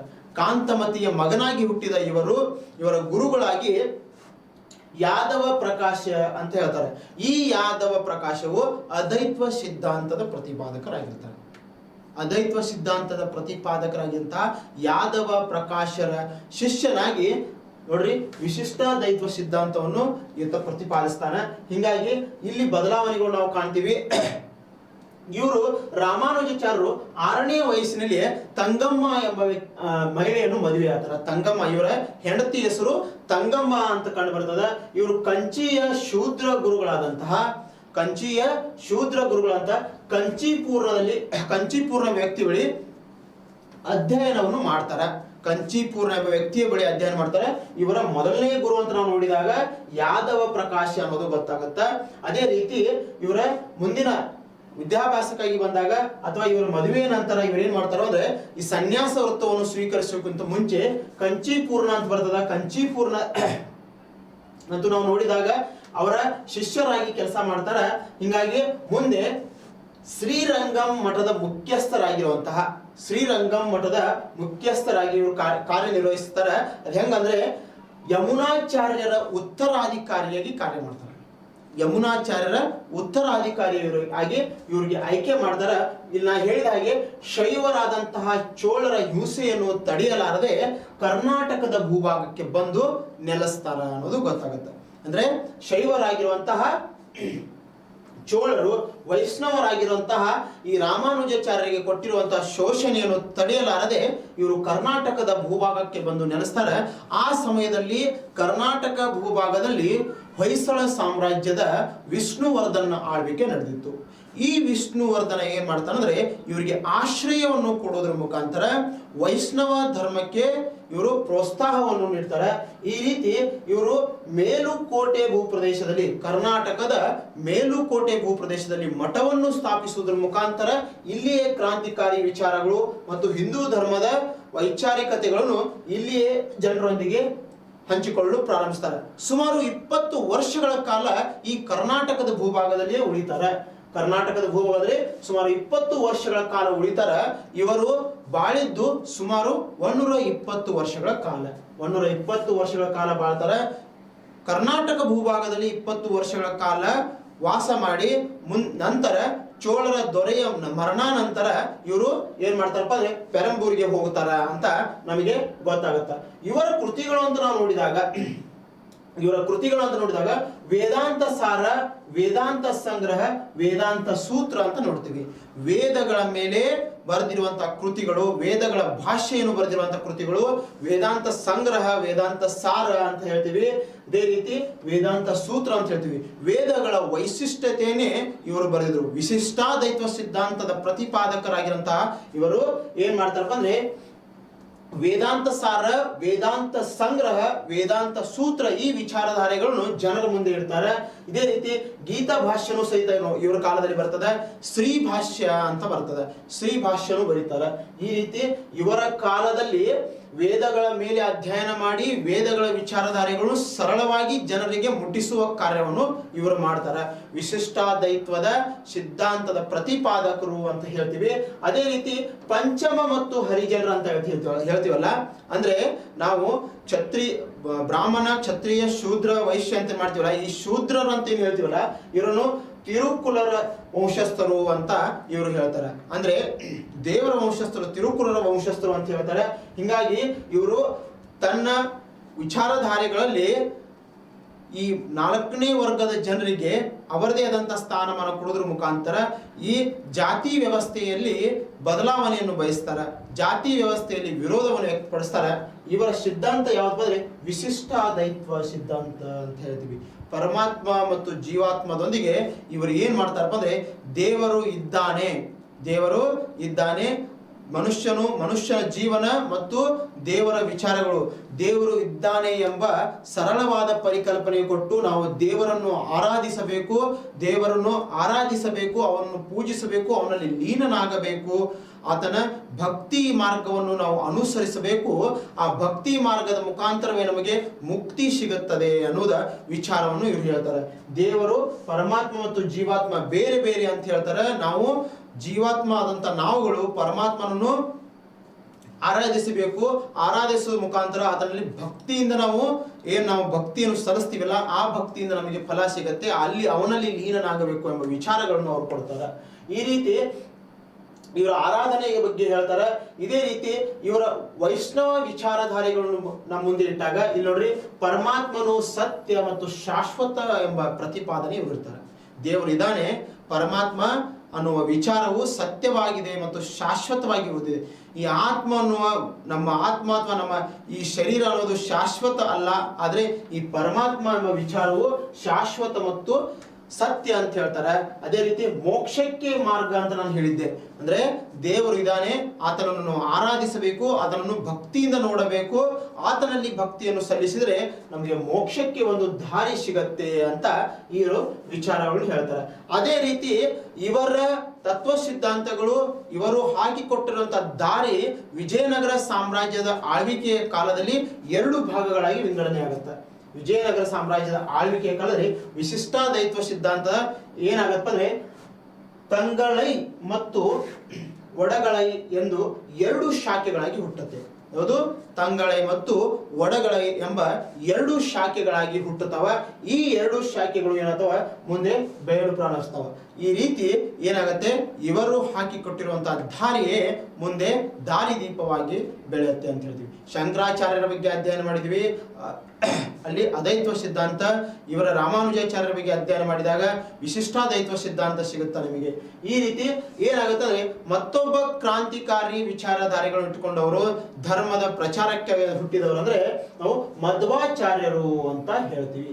ಈ ಮಧ್ವರು ಹುಟ್ಟಿದ್ದು ಕನ್ನಡದ ನೆಲದಲ್ಲಿ ಅಂತ ಹೇಳ್ತೀವಿ.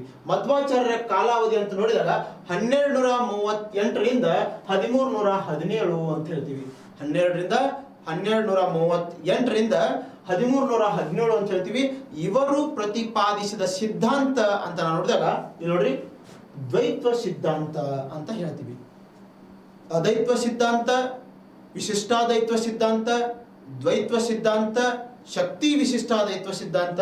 ಈ ಸಿದ್ಧಾಂತಗಳನ್ನು ನಾವು ನೋಡಿದಾಗ ಹಿಂದೂ ಧರ್ಮದ ವಿಚಾರಧಾರೆಗಳಲ್ಲಿ ಅವರದೇ ಆದಂತಹ ವಿಚಾರಗಳ ಮುಖಾಂತರ ಇವರು ತನ್ನದೇ ಆದಂತಹ ವಿಚಾರಗಳನ್ನು ಇಟ್ಟುಕೊಂಡು ಈ ಧರ್ಮದಲ್ಲಿ ಬದಲಾವಣೆಗಳನ್ನು ಮಾಡ್ತಾ ಈ ಧರ್ಮವನ್ನು ಶುದ್ಧೀಕರಣ ಮಾಡುವಂತಹ ಕಾರ್ಯಗಳಲ್ಲಿ ತೊಡಗಿರ್ತಾರೆ.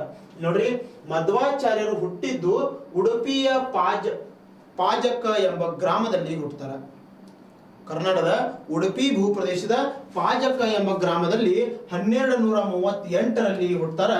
ತಂದೆ ನಾರಾಯಣ ಭಟ್ಟರು, ತಾಯಿ ವೇದಾವತಿ ಅಂತ ಹೇಳ್ತೀವಿ. ನಾರಾಯಣ ಭಟ್ಟರ ಮಗನಾಗಿ ಮತ್ತು ವೇದಾವತಿಯ ಮಗನಾಗಿ ವಾಸುದೇವ ಎಂಬ ವ್ಯಕ್ತಿ ಹುಟ್ಟುತ್ತಾನೆ.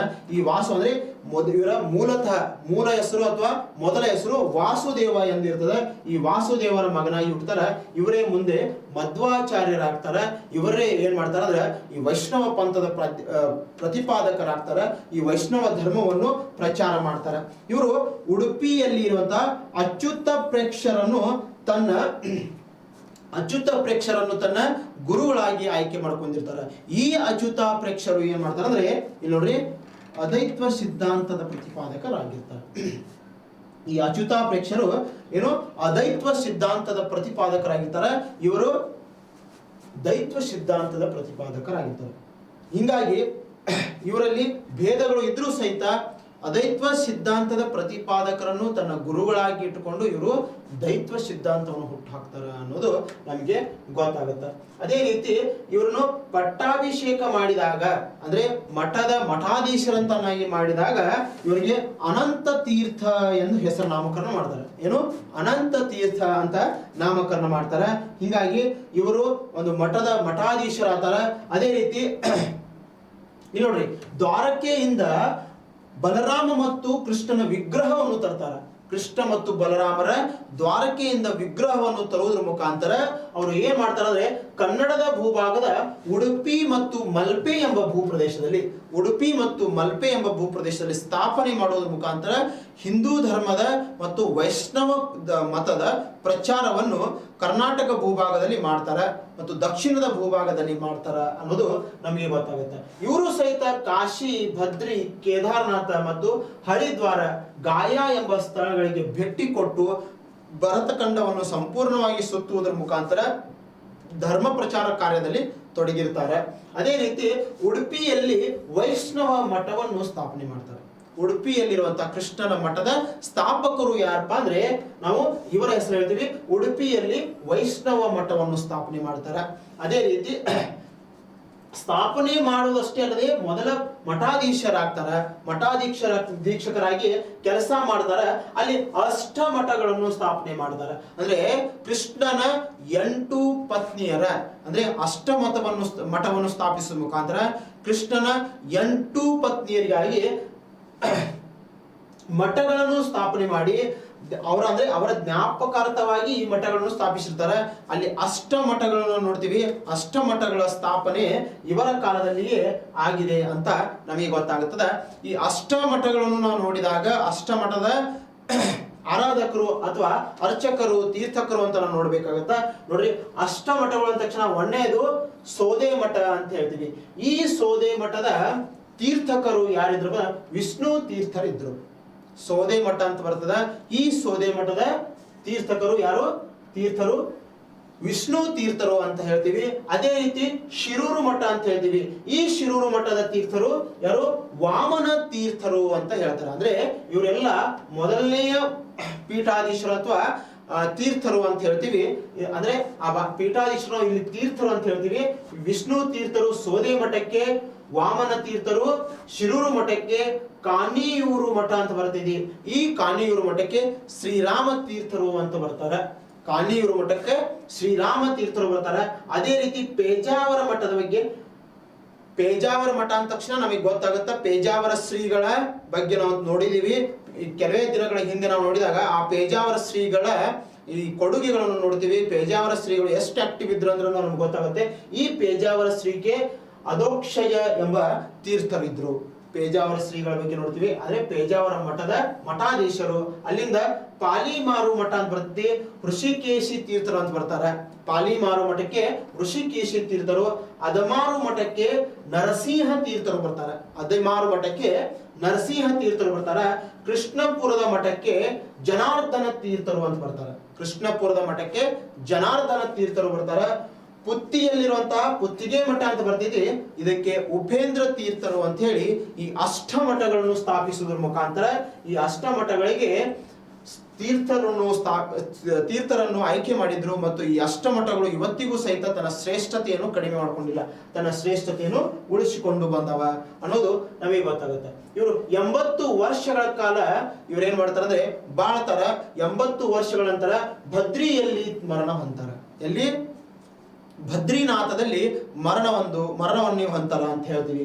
ಈ ಬದ್ರಿನಾಥಕ್ಕೆ ಹೋದಾಗ ನಾವೇನು ಹೇಳ್ತೀವಲ್ಲ, ಈ ಬದ್ರಿನಾಥದ ಯಾತ್ರೆಗೆ ಹೋದಾಗ ಅಲ್ಲಿಯೇ ಇರ್ಕೊಂಡು ಅಲ್ಲಿಯೇ ಮರಣವನ್ನು ಹೊಂತಾರ ಅಂತ ನಮಗೆ ಗೊತ್ತಾಗುತ್ತೆ. ಇವರು ಸುಮಾರು 37ಕ್ಕೂ ಅಧಿಕ ಕೃತಿಗಳನ್ನು ಬರೆದಿದ್ದಾರೆ ಅಂತ ಹೇಳ್ತಾರೆ. ಇವರು ಸಹಿತ ಹಿಂದೂ ಧರ್ಮದ ವಿಚಾರಧಾರೆಗಳನ್ನು ಇಟ್ಟುಕೊಂಡು ವೈಷ್ಣವ ಪಂಥೀಯರಾದಂಥ ಇವರು ಸಹಿತ ಈ ವಿಷ್ಣುವಿನ ಕೃಷ್ಣನ ಮಠಗಳನ್ನು ಸ್ಥಾಪಿಸುವುದರ ಮುಖಾಂತರ ಇವರು 37ಕ್ಕೂ ಹೆಚ್ಚು ಕೃತಿಗಳನ್ನು ರಚನೆ ಮಾಡಿದ್ದಾರೆ. ಕೆಲವೊಂದಿಷ್ಟು ಕೃತಿ ಅಂತ ನೋಡಿದಾಗ ಗೀತಾ ಭಾಷ್ಯ ಅಂತ ಬರ್ತದೆ, ಬ್ರಹ್ಮಸೂತ್ರ ಭಾಷ್ಯ ಅಂತ ಬರ್ತೈತಿ. ಬ್ರಹ್ಮಸೂತ್ರ ಭಾಷ್ಯ, ಗೀತಾ ಭಾಷ್ಯ ಮತ್ತು ಅನುಭಾಷ್ಯ ಅಂತ ಹೇಳ್ತೀವಿ. ದ್ವಾದಶ ಸೂತ್ರ ಎಂಬ ಕೃತಿಯನ್ನು ಬರೀತಾರೆ. ಅಂದ್ರೆ ಇವು ಪ್ರಮುಖ ಕೃತಿಗಳು ಅಂತ ಹೇಳ್ತೀವಿ. ದ್ವಾದಶ ಸೂತ್ರ, ಅನುಭಾಷ್ಯ, ಗೀತಾ ಭಾಷ್ಯ, ಬ್ರಹ್ಮಸೂತ್ರ ಭಾಷ್ಯ ಅಂತ ಇವರ ಕೃತಿಗಳನ್ನು ನೋಡ್ತೀವಿ. ಒಟ್ಟಿನಲ್ಲಿ 37 ಕೃತಿಗಳನ್ನು ಬರೀತಾರೆ. ಇವರು ಬದ್ರಿಯಲ್ಲಿ ಮರಣ ಹೊಂತಾರೆ. ಇವರು ಅಷ್ಟಮಠಗಳ ಸ್ಥಾಪಕರು ಅನ್ನೋದು ನಮಗೆ ಗೊತ್ತಾಗುತ್ತೆ. ಇದೇ ರೀತಿ ದೈತ್ವ ಸಿದ್ಧಾಂತ, ಅದೈತ್ವ ಸಿದ್ಧಾಂತ, ವಿಶಿಷ್ಟಾದೈತ್ವ ಸಿದ್ಧಾಂತಗಳನ್ನು ನೋಡಿದೀವಿ. ಮುಂದೆ ಏನಾಗುತ್ತೆ ಅಂದ್ರೆ ಇವರ ದೈತ್ವ ಸಿದ್ಧಾಂತದ ಬಗ್ಗೆ ಸ್ಪೆಷಲ್ ಆಗಿ ನಾವು ನೋಡಿದಾಗ ಅಂದ್ರೆ ಮಧ್ವಾಚಾರ್ಯರ ಸಿದ್ಧಾಂತ, ಅವರು ಪ್ರತಿಪಾದಿಸಿರುವಂತಹ ಸಿದ್ಧಾಂತ, ಈ ದ್ವೈತ ಸಿದ್ಧಾಂತ ಸ್ಪೆಷಲ್ ಆಗಿ ನೋಡಿದಾಗ ಇದರಲ್ಲಿ 3 ಅಂಶಗಳು ನಮ್ಗೆ ಕಂಡು ಬರ್ತಾವೆ. ಈ ಮೂರು ಅಂಶಗಳ ಮೇಲೆ ಈ ಸಿದ್ಧಾಂತ ಈ ವಿಚಾರಧಾರೆಗಳು ನಿಂತವ ಅಂತ ಗೊತ್ತಾಗುತ್ತೆ. ಇಲ್ಲಿ ನೋಡ್ರಿ, ಇವರ ಮೂರು ಯಾವ ಪ್ರಮುಖ ಸಿದ್ಧಾಂತಗಳನ್ನು ನೋಡಿದಾಗ ಜಡ ಅಂತ ಹೇಳ್ತಾರೆ, ಆತ್ಮ ಅಂತ ಹೇಳ್ತಾರೆ ಮತ್ತು ದೇವರು ಅಂತ ಹೇಳ್ತಾರೆ. ಜಡ ಅಂದ್ರೆ ಏನ್ರಿ? ಪ್ರಪಂಚ ಅಂತ ಹೇಳ್ತೀವಿ. ಅಂದ್ರೆ ಜಡ ಅಂದ್ರೆ ಪ್ರಪಂಚ ಅಂತ ಹೇಳ್ತಾರೆ. ಇಲ್ಲಿ ಆತ್ಮ ಅಂತ ಏನ್ ಹೇಳಿರಲ್ಲ, ಚೇತನ ಅಥವಾ ಜೀವಾತ್ಮ ಅಂತ ಹೇಳ್ತಾರೆ. ಜೀವಾತ್ಮ ಮತ್ತು ಪರಮಾತ್ಮನ ಬಗ್ಗೆ ಇವರ ಕಲ್ಪನೆಯನ್ನು ಇಲ್ಲಿ ವ್ಯಕ್ತಪಡಿಸ್ತಾರೆ. ಇಲ್ಲಿ ನೋಡ್ರಿ, ದೇವರನ್ನು ಇವರು ಪರಮಾತ್ಮ ಅಂತ ಹೇಳ್ತಾರೆ. ಈ ಪ್ರಪಂಚದಲ್ಲಿ ಈ ಜೀವಾತ್ಮ ಮತ್ತು ಪರಮಾತ್ಮನ ಬಗ್ಗೆ ಹೇಳ್ತಾರೆ. ಇವರು ಮೂಲತಃ ದೈತ್ವ ಸಿದ್ಧಾಂತದ ವಿಚಾರಧಾರರು. ದೇವರು ಮತ್ತು ಅಂದರೆ ಪರಮಾತ್ಮ ಮತ್ತು ಜೀವಾತ್ಮ ಇವು ಬೇರೆ ಬೇರೆ. ಇಲ್ಲಿ ಮಿಲನವಾಗಬೇಕಾದರೆ ಈ ಜೀವಾತ್ಮ ಪರಮಾತ್ಮನ ಧ್ಯಾನದ ಮುಖಾಂತರ ಮಿಲನವಾಗಬಹುದು. ದೇವರು ಇದ್ದಾನೆ, ದೇವರ ಮೇಲೆ ಇರುತ್ತ ಶ್ರದ್ಧೆಯೇ ಈ ಜೀವಾತ್ಮ ಪರಮಾತ್ಮಗಳ ಏಕೀಕರಣಕ್ಕೆ ಕಾರಣೀಕರ್ತನಾಗ್ತಾನ ಅಂತ ಹೇಳ್ತಾರೆ. ಇವರು ಆತ್ಮ, ಜಡ ಮತ್ತು ದೇವರು ಎಂಬ ಕಲ್ಪನೆಯನ್ನು ಕೊಡ್ತಾರೆ. ಈ ಮೂರು ತತ್ವ ಸಿದ್ಧಾಂತಗಳೇ ಇವು ಏನ್ ಮಾಡ್ತಾವಪ್ಪ ಅಂದ್ರೆ ಈ ಸಿದ್ಧಾಂತಕ್ಕೆ ಅಡಿಪಾಯವಾಗಿ ನಿಂತಿದಾವ ಅಂತ ಗೊತ್ತಾಗುತ್ತೆ. ಅದೇ ರೀತಿ ನಾವು ಈಗ ದೈತ್ವ, ವಿಶಿಷ್ಟಾದೈತ್ವ ಮತ್ತು ಅದೈತ್ವ ಸಿದ್ಧಾಂತವನ್ನು ನೋಡಿದಾಗ ಅಲ್ಲಿ ಕಂಡು ಬರುವುದೇನಪ್ಪ ಅಂದ್ರೆ ದೇವರು ಇದ್ದಾನೆ, ಪರಮಾತ್ಮ, ಜೀವಾತ್ಮ ಈ ವಿಚಾರಗಳ ಮೇಲೆ ನೋಡಿದೀವಿ. ಅದೇ ರೀತಿ ವೈಷ್ಣವ ಕುಲದ ಬಗ್ಗೆ, ವೈಷ್ಣವ ಪಂಥದ ಬಗ್ಗೆ, ಇವರು ಮಾಡಿರುವಂತಹ ಪ್ರಚಾರಗಳ ಬಗ್ಗೆ, ಇವರು ಸ್ಥಾಪಿಸಿರುವಂತಹ ಮಠಗಳ ಬಗ್ಗೆ ನೋಡ್ತೀವಿ. ಅದೇ ರೀತಿ ಏನಾಗತ್ತಪ್ಪ ಅಂದ್ರೆ ಇದೇ 12ನೇ ಶತಮಾನದಲ್ಲಿ ಕರ್ನಾಟಕ ಭೂಭಾಗದಲ್ಲಿ ಒಬ್ಬ ಕ್ರಾಂತಿಕಾರಿಯು ಜನಿಸ್ತಾನೆ.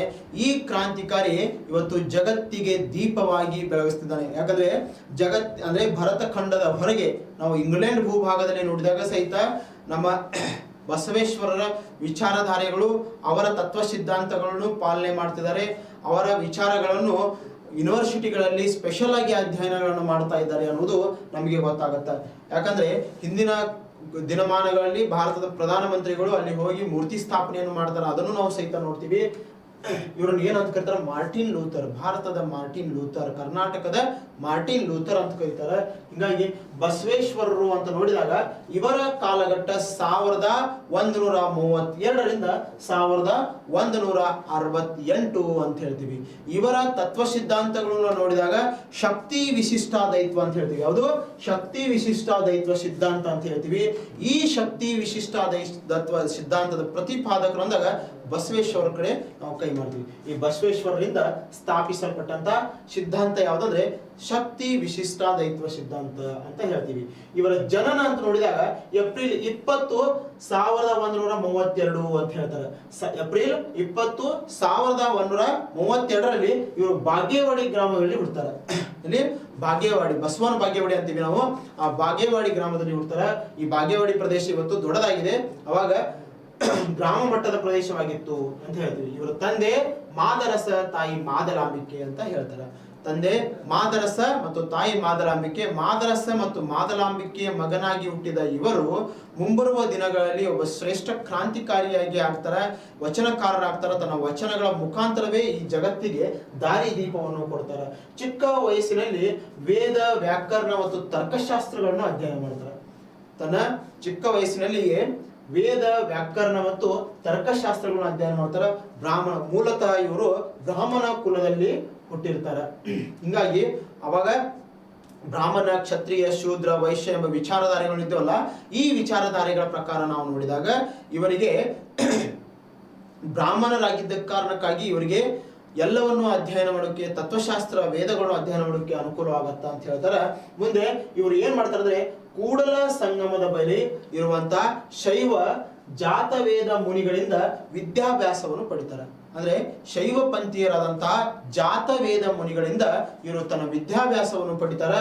ಇವರು ಸಹಿತ ಶಿವನ ಆರಾಧಕರಾಗ್ತಾರೆ. ಅಂದ್ರೆ ಶೈವ ಪಂಥೀಯ ವಿಚಾರಧಾರೆಗಳನ್ನೇ ಇವರು ಹುಟ್ಟಾಕ್ತಾರೆ. ಮುಂದೆ ಕಪಡಿ ಸಂಗಮದಲ್ಲಿ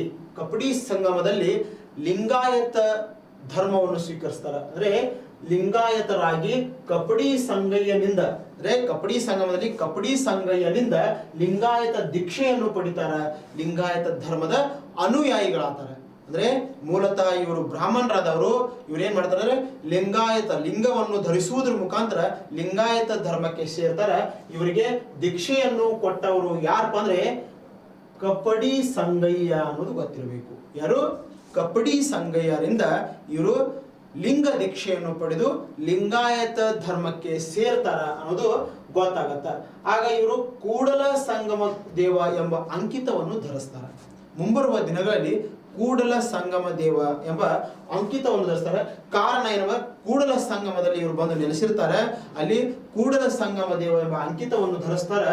ಇವರು ಚಾಲುಕ್ಯರ ಮಹಾಮಂಡಳೇಶ್ವರ ಆಗಿರುವಂತಹ, ಅಂದ್ರೆ ನಾನು ನಿನ್ನೆ ಹೇಳಿರೋ ಹಾಗೆ ಕಲ್ಯಾಣಿ ಚಾಲುಕ್ಯರ ಮಂಡಲಿಕರಾದಂತಹ ಎರಡನೇ ಬಿಜ್ಜಳನ ಆಸ್ಥಾನದ ರಾಜ್ಯ ಅಂದ್ರೆ ಅವನ ರಾಜಧಾನಿಯಲ್ಲಿ ಮಂತ್ರಿಯಾಗಿ ಖಜಾಂಚಿಯಾಗಿ ಕೆಲಸ ಮಾಡ್ತಾರೆ. ಅಂದ್ರೆ ಮಂತ್ರಿಯಾಗಿ ಮತ್ತು ಖಜಾಂಚಿಯಾಗಿ ಕೆಲಸ ಮಾಡ್ತಾರೆ. ಈ ರೀತಿ ಇವ್ರು ಏನ್ ಮಾಡ್ತಾರಪ್ಪ ಅಂದ್ರೆ ಮಂತ್ರಿಯಾಗಿ ಮತ್ತು ಖಜಾಂಚಿಯಾಗಿ ಏನ್ ಕೆಲಸ ಮಾಡ್ತಾರಲ್ಲ, ಆ ಸಮಯದಲ್ಲಿ ಅಲ್ಲಿ ಒಂದು ತಾಮ್ರಪಟ ಶಾಸನ ಸಿಗುತ್ತ. ಆ ತಾಮ್ರಪಟ ಶಾಸನವನ್ನು ಓದ್ತಾರ. ಇವರ ಜ್ಞಾನದ ಬಗ್ಗೆ ಅಲ್ಲಿರುವಂತಹ ಜನರಿಗೆ, ಅಂದ್ರೆ ಬಿಜ್ಜಳನ ಆಸ್ಥಾನದಲ್ಲಿರುವಂತಹ ಎಲ್ಲಾ ಮಂತ್ರಿಗಳಿಗೆ, ಬಿಜ್ಜಳರಿಗೆ ಇವರ ಜ್ಞಾನದ ಬಗ್ಗೆ ಅರಿವಾಗುತ್ತಾ ಇವರನ್ನು ತನ್ನ ಮಂತ್ರಿ ಮಂಡಲಕ್ಕೆ ಸೇರಿಸ್ಕೊತಾನೆ. ಈ ಮಂತ್ರಿ ಮಂಡಲಕ್ಕೆ ಸೇರಿಸ್ಕೊಂಡಿರುವಂತಹ ಸಂದರ್ಭದಲ್ಲಿ ಇವರಿಗೆ ಖಜಾನಾ ಇಲಾಖೆಯನ್ನು ಕೊಡ್ತಾನೆ. ಮಂತ್ರಿಯಲ್ಲಿ ಮಹಾಮಂತ್ರಿಯಾಗಿ ಆಯ್ಕೆ ಮಾಡ್ತಾನೆ. ಈತನ ರಾಜಧಾನಿ ಯಾವಾಗ ಏನಾಗಿರ್ತದೆ, ಮಂಗಳವೇಡ ಆಗಿರ್ತದೆ. ಮಂಗಳವೇಡ ಇವತ್ತು ಸೋಲಾಪುರ ಜಿಲ್ಲೆಯಲ್ಲಿ ಬರ್ತದೆ. ಈ ಮಂಗಳವೇಡದ ತನ್ನ ರಾಜಧಾನಿಯನ್ನಾಗಿ ಮಾಡಿಕೊಂಡು ಈ ಬಿಜ್ಜಳ ಆಳ್ವಿಕೆಯನ್ನು ಮಾಡ್ತಿರ್ತಾನೆ. ಇದು ನಮಗೆ ಗೊತ್ತಾಗುತ್ತೆ. ಅದೇ ರೀತಿ ಅಲ್ಲಿ ಪ್ರಧಾನಮಂತ್ರಿ ಮತ್ತು ಕರ್ಣಿಕ ಅಂತ ಹೇಳಿದ ಹಣಕಾಸಿನ ಇಲಾಖೆ ಮತ್ತು ಪ್ರಧಾನಮಂತ್ರಿ ಹುದ್ದೆಯನ್ನು ಈತ ನಡ್ಸ್ಕೊಂಡು ಹೋಗ್ತಾನೆ. ಅದೇ ರೀತಿ ಇವರು ವಿರೋಧ ಮಾಡಿರುವಂತಹ ವಿಚಾರಧಾರೆಗಳು ಅಂತ ನಾವು ನೋಡಿದಾಗ ಇವರು ಜಾತಿ ಪದ್ಧತಿಯನ್ನು ಮೊಟ್ಟ ಮೊದಲ ಬಾರಿಗೆ ವಿರೋಧ ಮಾಡ್ತಾರೆ. ಹಿಂದೂ ಧರ್ಮದಲ್ಲಿರುವಂತಹ ಮೂಢನಂಬಿಕೆ ವಿಚಾರಧಾರೆಗಳನ್ನು ಇವರು ವಿರೋಧ ಮಾಡ್ತಾರೆ. ಅದೇ ರೀತಿ ಬಹು ದೇವತಾ ಆರಾಧನೆ, ಮೂರ್ತಿ ಪೂಜೆಗಳನ್ನು ಇವರು ವಿರೋಧ ಮಾಡ್ತಾರೆ. ಇವರು ಮೂಲತಃ ಜಾತಿ ಪದ್ಧತಿಯನ್ನು ಸಂಪೂರ್ಣವಾಗಿ ವಿರೋಧಿಸಿದ ಮೊಟ್ಟ ಮೊದಲ ಭಾರತದ ತತ್ವಶಾಸ್ತ್ರಜ್ಞ, ಭಾರತದ ಸಂತ ಅಂತ ಹೇಳ್ತೀವಿ ನೋಡ್ರಿ. ಜಾತಿ ಪದ್ಧತಿಯನ್ನು ಸಂಪೂರ್ಣವಾಗಿ ವಿರೋಧ ಮಾಡ್ತಾರೆ. ಇವರು ಮಾಡಿರುವಂತಹ ಕ್ರಾಂತಿಕಾರಿ ಹೆಜ್ಜೆ ಮುಂದೆ ಇವರಿಗೆ ಮುಳ್ಳಾಗತ್ತ. ಆದ್ರೆ ಇವರು ಈ ಜಾತಿ ಪದ್ಧತಿಯನ್ನೇ ಇವರು ಸಂಪೂರ್ಣವಾಗಿ ವಿರೋಧ ಮಾಡ್ತಾರೆ. ಮೂಢನಂಬಿಕೆ ಅಂತ ಹೇಳ್ತೀವಿ, ಹಿಂದೂ ಧರ್ಮದ ವಿಚಾರಧಾರೆಗಳಲ್ಲಿ ಇರುವಂತಹ ಮೂಢನಂಬಿಕೆಗಳನ್ನು ಸಂಪೂರ್ಣವಾಗಿ ವಿರೋಧ ಮಾಡುವ ಮುಖಾಂತರ ಲಿಂಗಾಯತ ಧರ್ಮವನ್ನು ಸ್ವೀಕರಿಸ್ತಾರ. ಲಿಂಗ ದೀಕ್ಷೆಯನ್ನು ಪಡೆದ ಲಿಂಗಾಯತರಾಗ್ತಾರೆ. ಕಾರಣ ಹಿಂದೂ ಧರ್ಮದ ಮೂಢನಂಬಿಕೆಗಳನ್ನು ಸಂಪೂರ್ಣವಾಗಿ ವಿರೋಧಿಸ್ತಾರೆ. ಇವರು ಬಹು ದೇವತಾರಾಧನೆ ಅಂತ ಹೇಳ್ತೀವಿ. ನಾವೇನು ಕೋಟಿ ದೇವರನ್ನು ಆರಾಧನೆ ಮಾಡ್ತೀವಲ್ಲ, ಈ ಕೋಟಿ ದೇವರನ್ನು ಇವರು ವಿರೋಧ ವ್ಯಕ್ತಪಡಿಸ್ತಾರ. ಮುಂದೆ ಕಲ್ಲಿನ ಮೂರ್ತಿಯ ಪೂಜೆ ಅಂತ ಹೇಳ್ತೀವಿ. ನಾವು ಕಲ್ಲನ್ನು ದೇವರಾಗಿ ನಂಬಿ ಆ ಮೂರ್ತಿ ಪೂಜೆಯನ್ನು ಮಾಡ್ತೀವಲ್ಲ, ಆ ಮೂರ್ತಿ ಪೂಜೆಯನ್ನು ಇವರು ವಿರೋಧಿಸ್ತಾರೆ. ಲಿಂಗ ಪೂಜೆ ಮೇಲೆ ನಂಬಿಕೆ ಇಡ್ತಾರೆ. ಲಿಂಗ ಪೂಜೆ ಮೇಲೆ ನಂಬಿಕೆ ಇಡ್ತಾರೆ. ಆ ಲಿಂಗನನ್ನೇ ದೇವರಾಗಿ ಕಾಣ್ತಿರ್ತಾರೆ. ಈ ರೀತಿ ಇವರು ಪೂಜೆಗಳನ್ನು ವಿರೋಧ ಮಾಡ್ತಾರೆ. ಇಲ್ಲಿ ನೋಡ್ರಿ, ಪ್ರಾಣಿ ಬಲಿಯನ್ನು ವಿರೋಧಿಸಿದ ವ್ಯಕ್ತಿ ಅಂತ ಹೇಳ್ತೀವಿ. ಪ್ರಾಣಿ ಬಲಿ ಅಂತ ನೋಡಿದಾಗ ನಾವು ಬೌದ್ಧ ಮತದ ಹುಟ್ಟಿಗೆ ಕಾರಣವಾದ ಪ್ರಾಣಿ ಬಲಿಯನ್ನು ನೋಡ್ತೀವಿ. ಆ ಪ್ರಾಣಿ ಬಲಿಯನ್ನು ಅವರು ಸಹಿತ ವಿರೋಧಿಸ್ತಾರೆ. ಅಹಿಂಸಾ ಪರಮೋಧರ್ಮ ವಿಚಾರಗಳನ್ನು ಅವರು ಸಹಿತ ಪಾಲಿಸ್ತಾರೆ. ಅದೇ ರೀತಿ ಜೈನ ಧರ್ಮವನ್ನು ನೋಡಿದಾಗ ಅಲ್ಲಿಯೂ ಸಹಿತ ಮಹಾವೀರರು ಏನ್ ಮಾಡ್ತಾರೆ, ಈ ಅಹಿಂಸಾ ಪರಮೋಧರ್ಮದ ವಿಚಾರಗಳಲ್ಲಿ ತನ್ನ ವಿಚಾರಗಳನ್ನು ತತ್ವ ಸಿದ್ಧಾಂತಗಳಲ್ಲಿ ಪಾಲಿಸ್ತಾರೆ. ಇದೇ ರೀತಿ ಇವರು ಸಹಿತ ಪ್ರಾಣಿ ಬಲಿಯನ್ನು ಸಂಪೂರ್ಣವಾಗಿ ವಿರೋಧಿಸ್ತಾರೆ. ಜಾತಿ ವ್ಯವಸ್ಥೆಯನ್ನು ವಿರೋಧ ಮಾಡೋದ್ರ ಮುಖಾಂತರ ಅಂತರ್ಜಾತಿ ವಿವಾಹಕ್ಕೆ ಇವರು ಪ್ರೋತ್ಸಾಹ ಮಾಡ್ತಾರೆ. ಇವರು ಅಂತರ್ಜಾತಿ ವಿವಾಹಕ್ಕೆ ಪ್ರೋತ್ಸಾಹ ಮಾಡಿದಂಥ ಸಂದರ್ಭಗಳಲ್ಲಿ ಒಂದು ಜೀವಂತವಾದ ಉದಾಹರಣೆ ಅವರ ಕಾಲದಲ್ಲಿ ಮಧುವಯ್ಯನ್ ಮತ್ತು ಹರಿಜನರ ಹರಳಯ್ಯನ ಮಗಳನ್ನು ತೆಗೆದು ಮಾಡ್ತಾರೆ, ಮದುವೆ ಮಾಡಿಬಿಡ್ತಾರೆ. ಹರಳಯ್ಯನ ಮಗ ಮತ್ತು ಬ್ರಾಹ್ಮಣರ ಮಧುವಯ್ಯನ ಮಗನನ್ನು ತೆಗೆದುಕೊಂಡು ಮದುವೆ ಮಾಡ್ತಾರೆ. ಇದು ಭಯಂಕರವಾದಂತಹ ಕೃತ್ಯವಾಗಿ ಬಿಡುತ್ತದೆ. ಅಲ್ಲಿ ಇರುವಂತಹ ಬ್ರಾಹ್ಮಣ ಪುರೋಹಿತರು ಇದು ಸಂಪೂರ್ಣವಾಗಿ ವಿರೋಧ ವ್ಯಕ್ತಪಡಿಸ್ತಾರೆ. ದೊರೆ ಇದನ್ನು ಸಂಪೂರ್ಣವಾಗಿ ವಿರೋಧ ಮಾಡೋದ್ರ ಮುಖಾಂತರ ಆನೆ ಕಾಲಗಳಿಂದ ತುಳಿಯುವ ಶಿಕ್ಷೆಗೆ ಒಳಪಡಿಸ್ತಾನೆ. ಹಿಂಗಾಗಿ ಇವೆಲ್ಲ ನಾವು ಕಥೆಗಳನ್ನು ನಾವು ಓದಿದ್ದೀವಿ. ಇವೆಲ್ಲ ಸಿದ್ಧಾಂತಗಳಲ್ಲಿ ಇವರು ಮಾಡಿರುವಂತಹ ಕ್ರಾಂತಿಕಾರಿ ವಿಚಾರಗಳು, ಅದರ ದುಷ್ಪರಿಣಾಮಗಳು ಎಷ್ಟೇ ಬೀರಿದ್ರೂ ಸಹಿತ ಇವತ್ತು ಈ ಭರತ ಖಂಡದ ಮೇಲೆ ಮತ್ತು ಈ ಕರ್ನಾಟಕ ಭೂಪ್ರದೇಶದ ಮೇಲೆ ಈ ಧರ್ಮ ಸ್ಥಾಪನೆ ಮತ್ತು ಈ ಧರ್ಮದಲ್ಲಿ ಕೆಲವೊಂದಿಷ್ಟು ಬದಲಾವಣೆಗಳಿಗೆ ಇವರು ಮೂಲವಾಗಿ ಕಾರಣೀಭೂತರಾಗ್ತಾರ ಅಂತ ಗೊತ್ತಾಗುತ್ತೆ. ದಯವೇ ಧರ್ಮದ ಮೂಲವಯ್ಯ ಎಂಬ ವಿಚಾರವನ್ನು ಇಟ್ಕೋತಾರೆ. ಧರ್ಮದ ಮೂಲ ದಯವೇ ಅನ್ನೋದು, ಅಂದ್ರೆ ದಯವನ್ನೇ ಧರ್ಮಕ್ಕೆ ಮೂಲವಾಗಿರುತ್ತದೆ. ಹಿಂಸೆಯನ್ನು ಸಂಪೂರ್ಣವಾಗಿ ವಿರೋಧಿಸ್ತಾರೆ. ದಯಾಜೀವಿಯಾಗಿ ಬಾಳಬೇಕು ಅನ್ನೋ ವಿಚಾರಗಳನ್ನು ವ್ಯಕ್ತಪಡಿಸ್ತಾರೆ. 12ನೇ ಶತಮಾನದಲ್ಲಿ ಕರ್ನಾಟಕದಲ್ಲಿ ಒಂದು ಹೊಸ ಮತಗಳ ಚಳುವಳಿಯಲ್ಲಿ ಹುಟ್ಟಾಕ್ತಾರೆ. ಏನು, 12ನೇ ಶತಮಾನದಲ್ಲಿ ಕರ್ನಾಟಕದಲ್ಲಿ ಒಂದು ಹೊಸ ಮತಗಳ ಚಳುವಳಿಯನ್ನೇ ಹುಟ್ಟು ಹಾಕ್ತಾರೆ. ಇವರು ಬೆಳಕಿಗೆ ತಂದಂತಹ ಈ ಬಸವೇಶ್ವರರ ಜಾರಿಗೆ ತಂದಿರಂತಹ ಈ ಒಂದು ವಿಚಾರಧಾರೆಗಳಲ್ಲಿ ಈ ಅವರ ತನ್ನ ಸಂಪೂರ್ಣ ವಿಚಾರಗಳನ್ನು ಏನ್ ಮಾಡ್ತಾರೆ ಅಂದ್ರೆ ವಚನಗಳ ಮುಖಾಂತರ ಜನರ ಮುಂದೆ ಇಡ್ತಾರೆ. ವಚನಗಳ ಮುಖಾಂತರ ಇಡ್ತಾರೆ.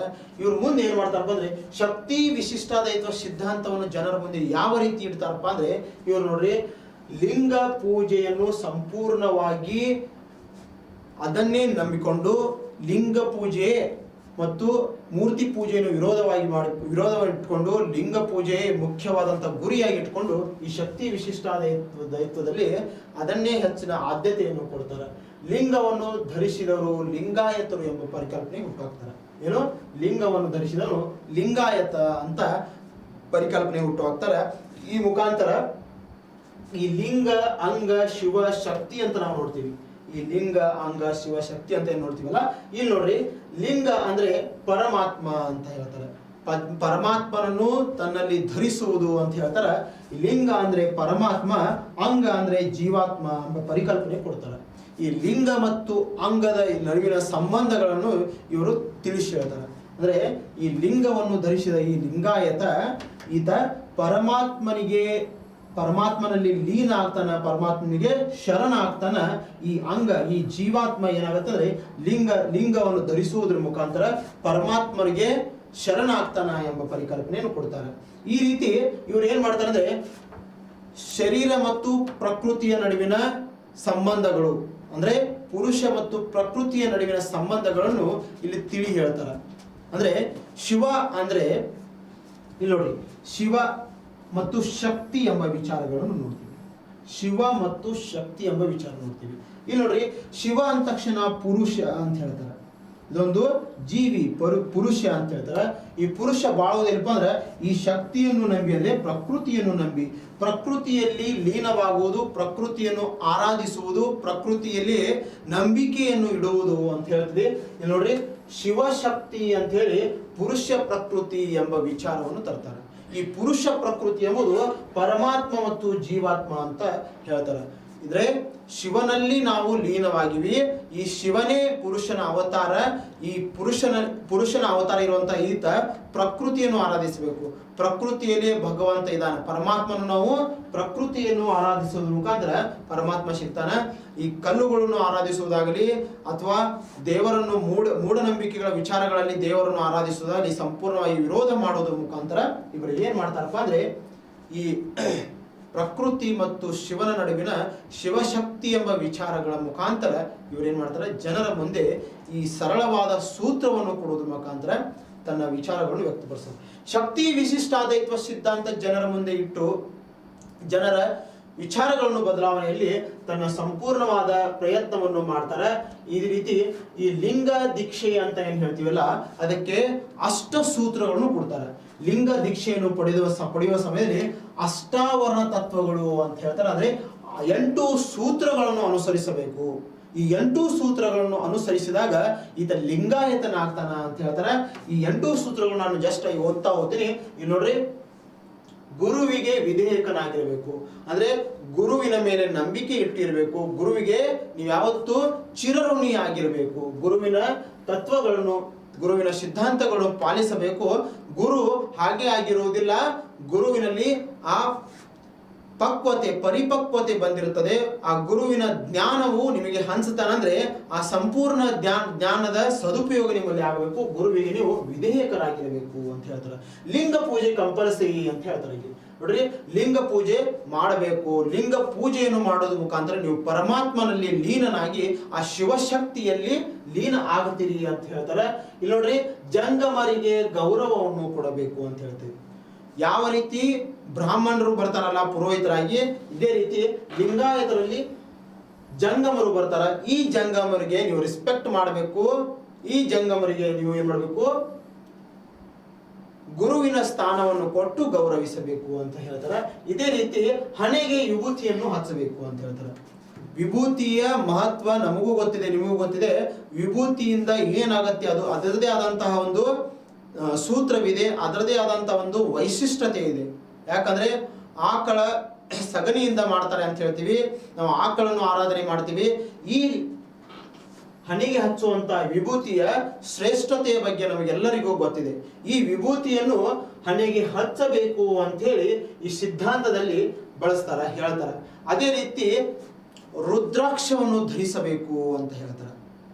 ಲಿಂಗಾಯತನಾದವನು, ಲಿಂಗ ದೀಕ್ಷೆಯನ್ನು ಪಡೆದವನು ರುದ್ರಾಕ್ಷವನ್ನು ಧರಿಸಬೇಕು ಅಂತ ಹೇಳ್ತಾರೆ.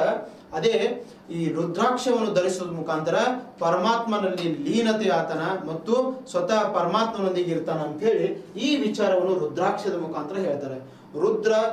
ರುದ್ರವನ್ನು ಧರಿಸುವುದರ ಮುಖಾಂತರ ಶಿವನಲ್ಲಿ ಲೀನನಾಗುವಂತ ದಾರಿ ಅಂತ ಹೇಳ್ತಾರೆ.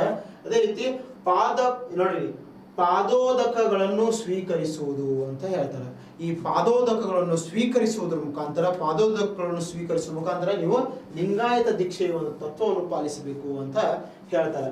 ಅದೇ ರೀತಿ ದೇವರಿಗೆ ನೈವೇದ್ಯವನ್ನು ತೋರಿಸುವುದು ಅಂತ ಹೇಳ್ತಾರೆ. ದೇವರಿಗೆ ನೈವೇದ್ಯವನ್ನು ತೋರಿಸುವುದು ಅಂತ ನಾವು ನೋಡಿದಾಗ ಇಲ್ಲೇನಾಗತ್ತೆ ಅಂದ್ರೆ, ನೀವು ಯಾವ ದೇವರ ಮೇಲೆ ಆ ಭಕ್ತಿಯನ್ನು ಚೆಲ್ತಿರ್ತಿರಲ್ಲ, ಆ ಲಿಂಗದ ಮೇಲೆ ಭಕ್ತಿಯನ್ನು ಚೆಲ್ತಿರ್ತಿರಲ್ಲ, ಆ ಲಿಂಗವನ್ನು ನಂಬಿರ್ತಿರಲ್ಲ, ಅದಕ್ಕೆ ನೀವು ತಿನ್ನುತ್ತಿರುವ ಅನ್ನವನ್ನು ನೈವೇದ್ಯ ರೂಪದಲ್ಲಿ ತೋರಿಸಬೇಕು ಅಂತ ಹೇಳ್ತಾರೆ.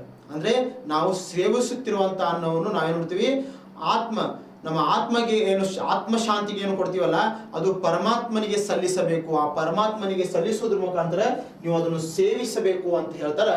ಇವರು ಓಂ ನಮಃ ಶಿವಾಯ ಎಂಬ, ನೋಡ್ರಿ, ಓಂ ನಮಃ ಶಿವಾಯ ಎಂಬ ಸೂತ್ರದ ಬಗ್ಗೆ ಹೇಳ್ತಾರೆ, ಆ ಮಂತ್ರದ ಬಗ್ಗೆ ಹೇಳ್ತಾರೆ. ಪಂಚಾಕ್ಷರ ಮಂತ್ರ ಅಂತ ಹೇಳ್ತಾರೆ. ಈ ಪಂಚಾಕ್ಷರ ಮಂತ್ರವನ್ನು ನೀವು ಕಂಟಿನ್ಯೂ ಆಗಿ ಉಚ್ಚರಿಸುತ್ತಾ ಇರಬೇಕು ಅಂತ ಹೇಳ್ತಾರೆ. ಓಂ ನಮಃ ಶಿವಾಯ ಎಂಬ ಪಂಚಾಕ್ಷರ ಮಂತ್ರವನ್ನು ನೀವು ಉಚ್ಚರಿಸುತ್ತಿರಬೇಕು ಅಂತ ಹೇಳ್ತಾರೆ. ಈ ರೀತಿ ಏನ್ ಮಾಡ್ತಾರೆ ಅಂದ್ರೆ, ಈ 8 ಸೂತ್ರಗಳನ್ನು ಈ ಲಿಂಗಾಯತ ಧರ್ಮಕ್ಕೆ ಕೊಡ್ತಾರೆ. ಹೀಗಾಗಿ ಈ 8 ಸೂತ್ರಗಳ ಮುಖಾಂತರ ಈ ಭರತ ಖಂಡದ ದಕ್ಷಿಣ ಭಾರತದ ವಿಚಾರಧಾರೆಗಳಲ್ಲಿ, ಹಿಂದೂ ಧರ್ಮದ ವಿಚಾರಧಾರೆಗಳಲ್ಲಿ ಬದಲಾವಣೆಗಳನ್ನು ತರ್ತಾರೆ. ವಿಶಿಷ್ಟಾದ್ವೈತ ಸಿದ್ಧಾಂತದ ಬಗ್ಗೆ ನೋಡಿದ್ವಿ ನೋಡ್ರಿ, ಶಕ್ತಿ ವಿಶಿಷ್ಟಾದ್ವೈತ ಸಿದ್ಧಾಂತದ ಬಗ್ಗೆ ನೋಡಿದ್ವಿ ನೋಡ್ರಿ. ದೈತ್ವ, ಅದೈತ್ವ, ಶಕ್ತಿ ವಿಶಿಷ್ಟಾದ್ವೈತ್ವ ಈ 4 ಸಿದ್ಧಾಂತಗಳನ್ನು ನೋಡಿದಾಗ ಧರ್ಮದಲ್ಲಿ ಆಗಿರುವಂತಹ ಬದಲಾವಣೆಗಳು, ಈ ಚಳವಳಿಗೆ ಈ ಮುಂದಿನ ದಿನಮಾನಗಳಿಗೆ ಹಿಂದೂ ಧರ್ಮದ ಬದಲಾವಣೆಗೆ ಕಾರಣೀಭೂತ ಆಗ್ತಾವ ಅಂತ ಹೇಳ್ತೀವಿ. ನಾನು ನಿಮಗೆ ಸ್ಪೆಷಲ್ ಆಗಿ ಹೇಳ್ತೀನಿ, ವಿಶ್ವದರ್ಶನ್ ಕರಿಯರ್ ಅಕಾಡೆಮಿ ಧಾರವಾಡದಲ್ಲಿ ಆಫ್ಲೈನ್ ಕ್ಲಾಸಸ್ ಅನ್ನ ಸ್ಟಾರ್ಟ್ ಮಾಡಿದ್ದಾರೆ. ಸಂತೋಷ್ ಲಾಡ್ ಫೌಂಡೇಶನ್ ಅಲ್ಲಿ ನಾಮಿನೇಷನ್ ಅಂದ್ರೆ ರಿಜಿಸ್ಟ್ರೇಷನ್ ಮಾಡಬಹುದು, ಅಥವಾ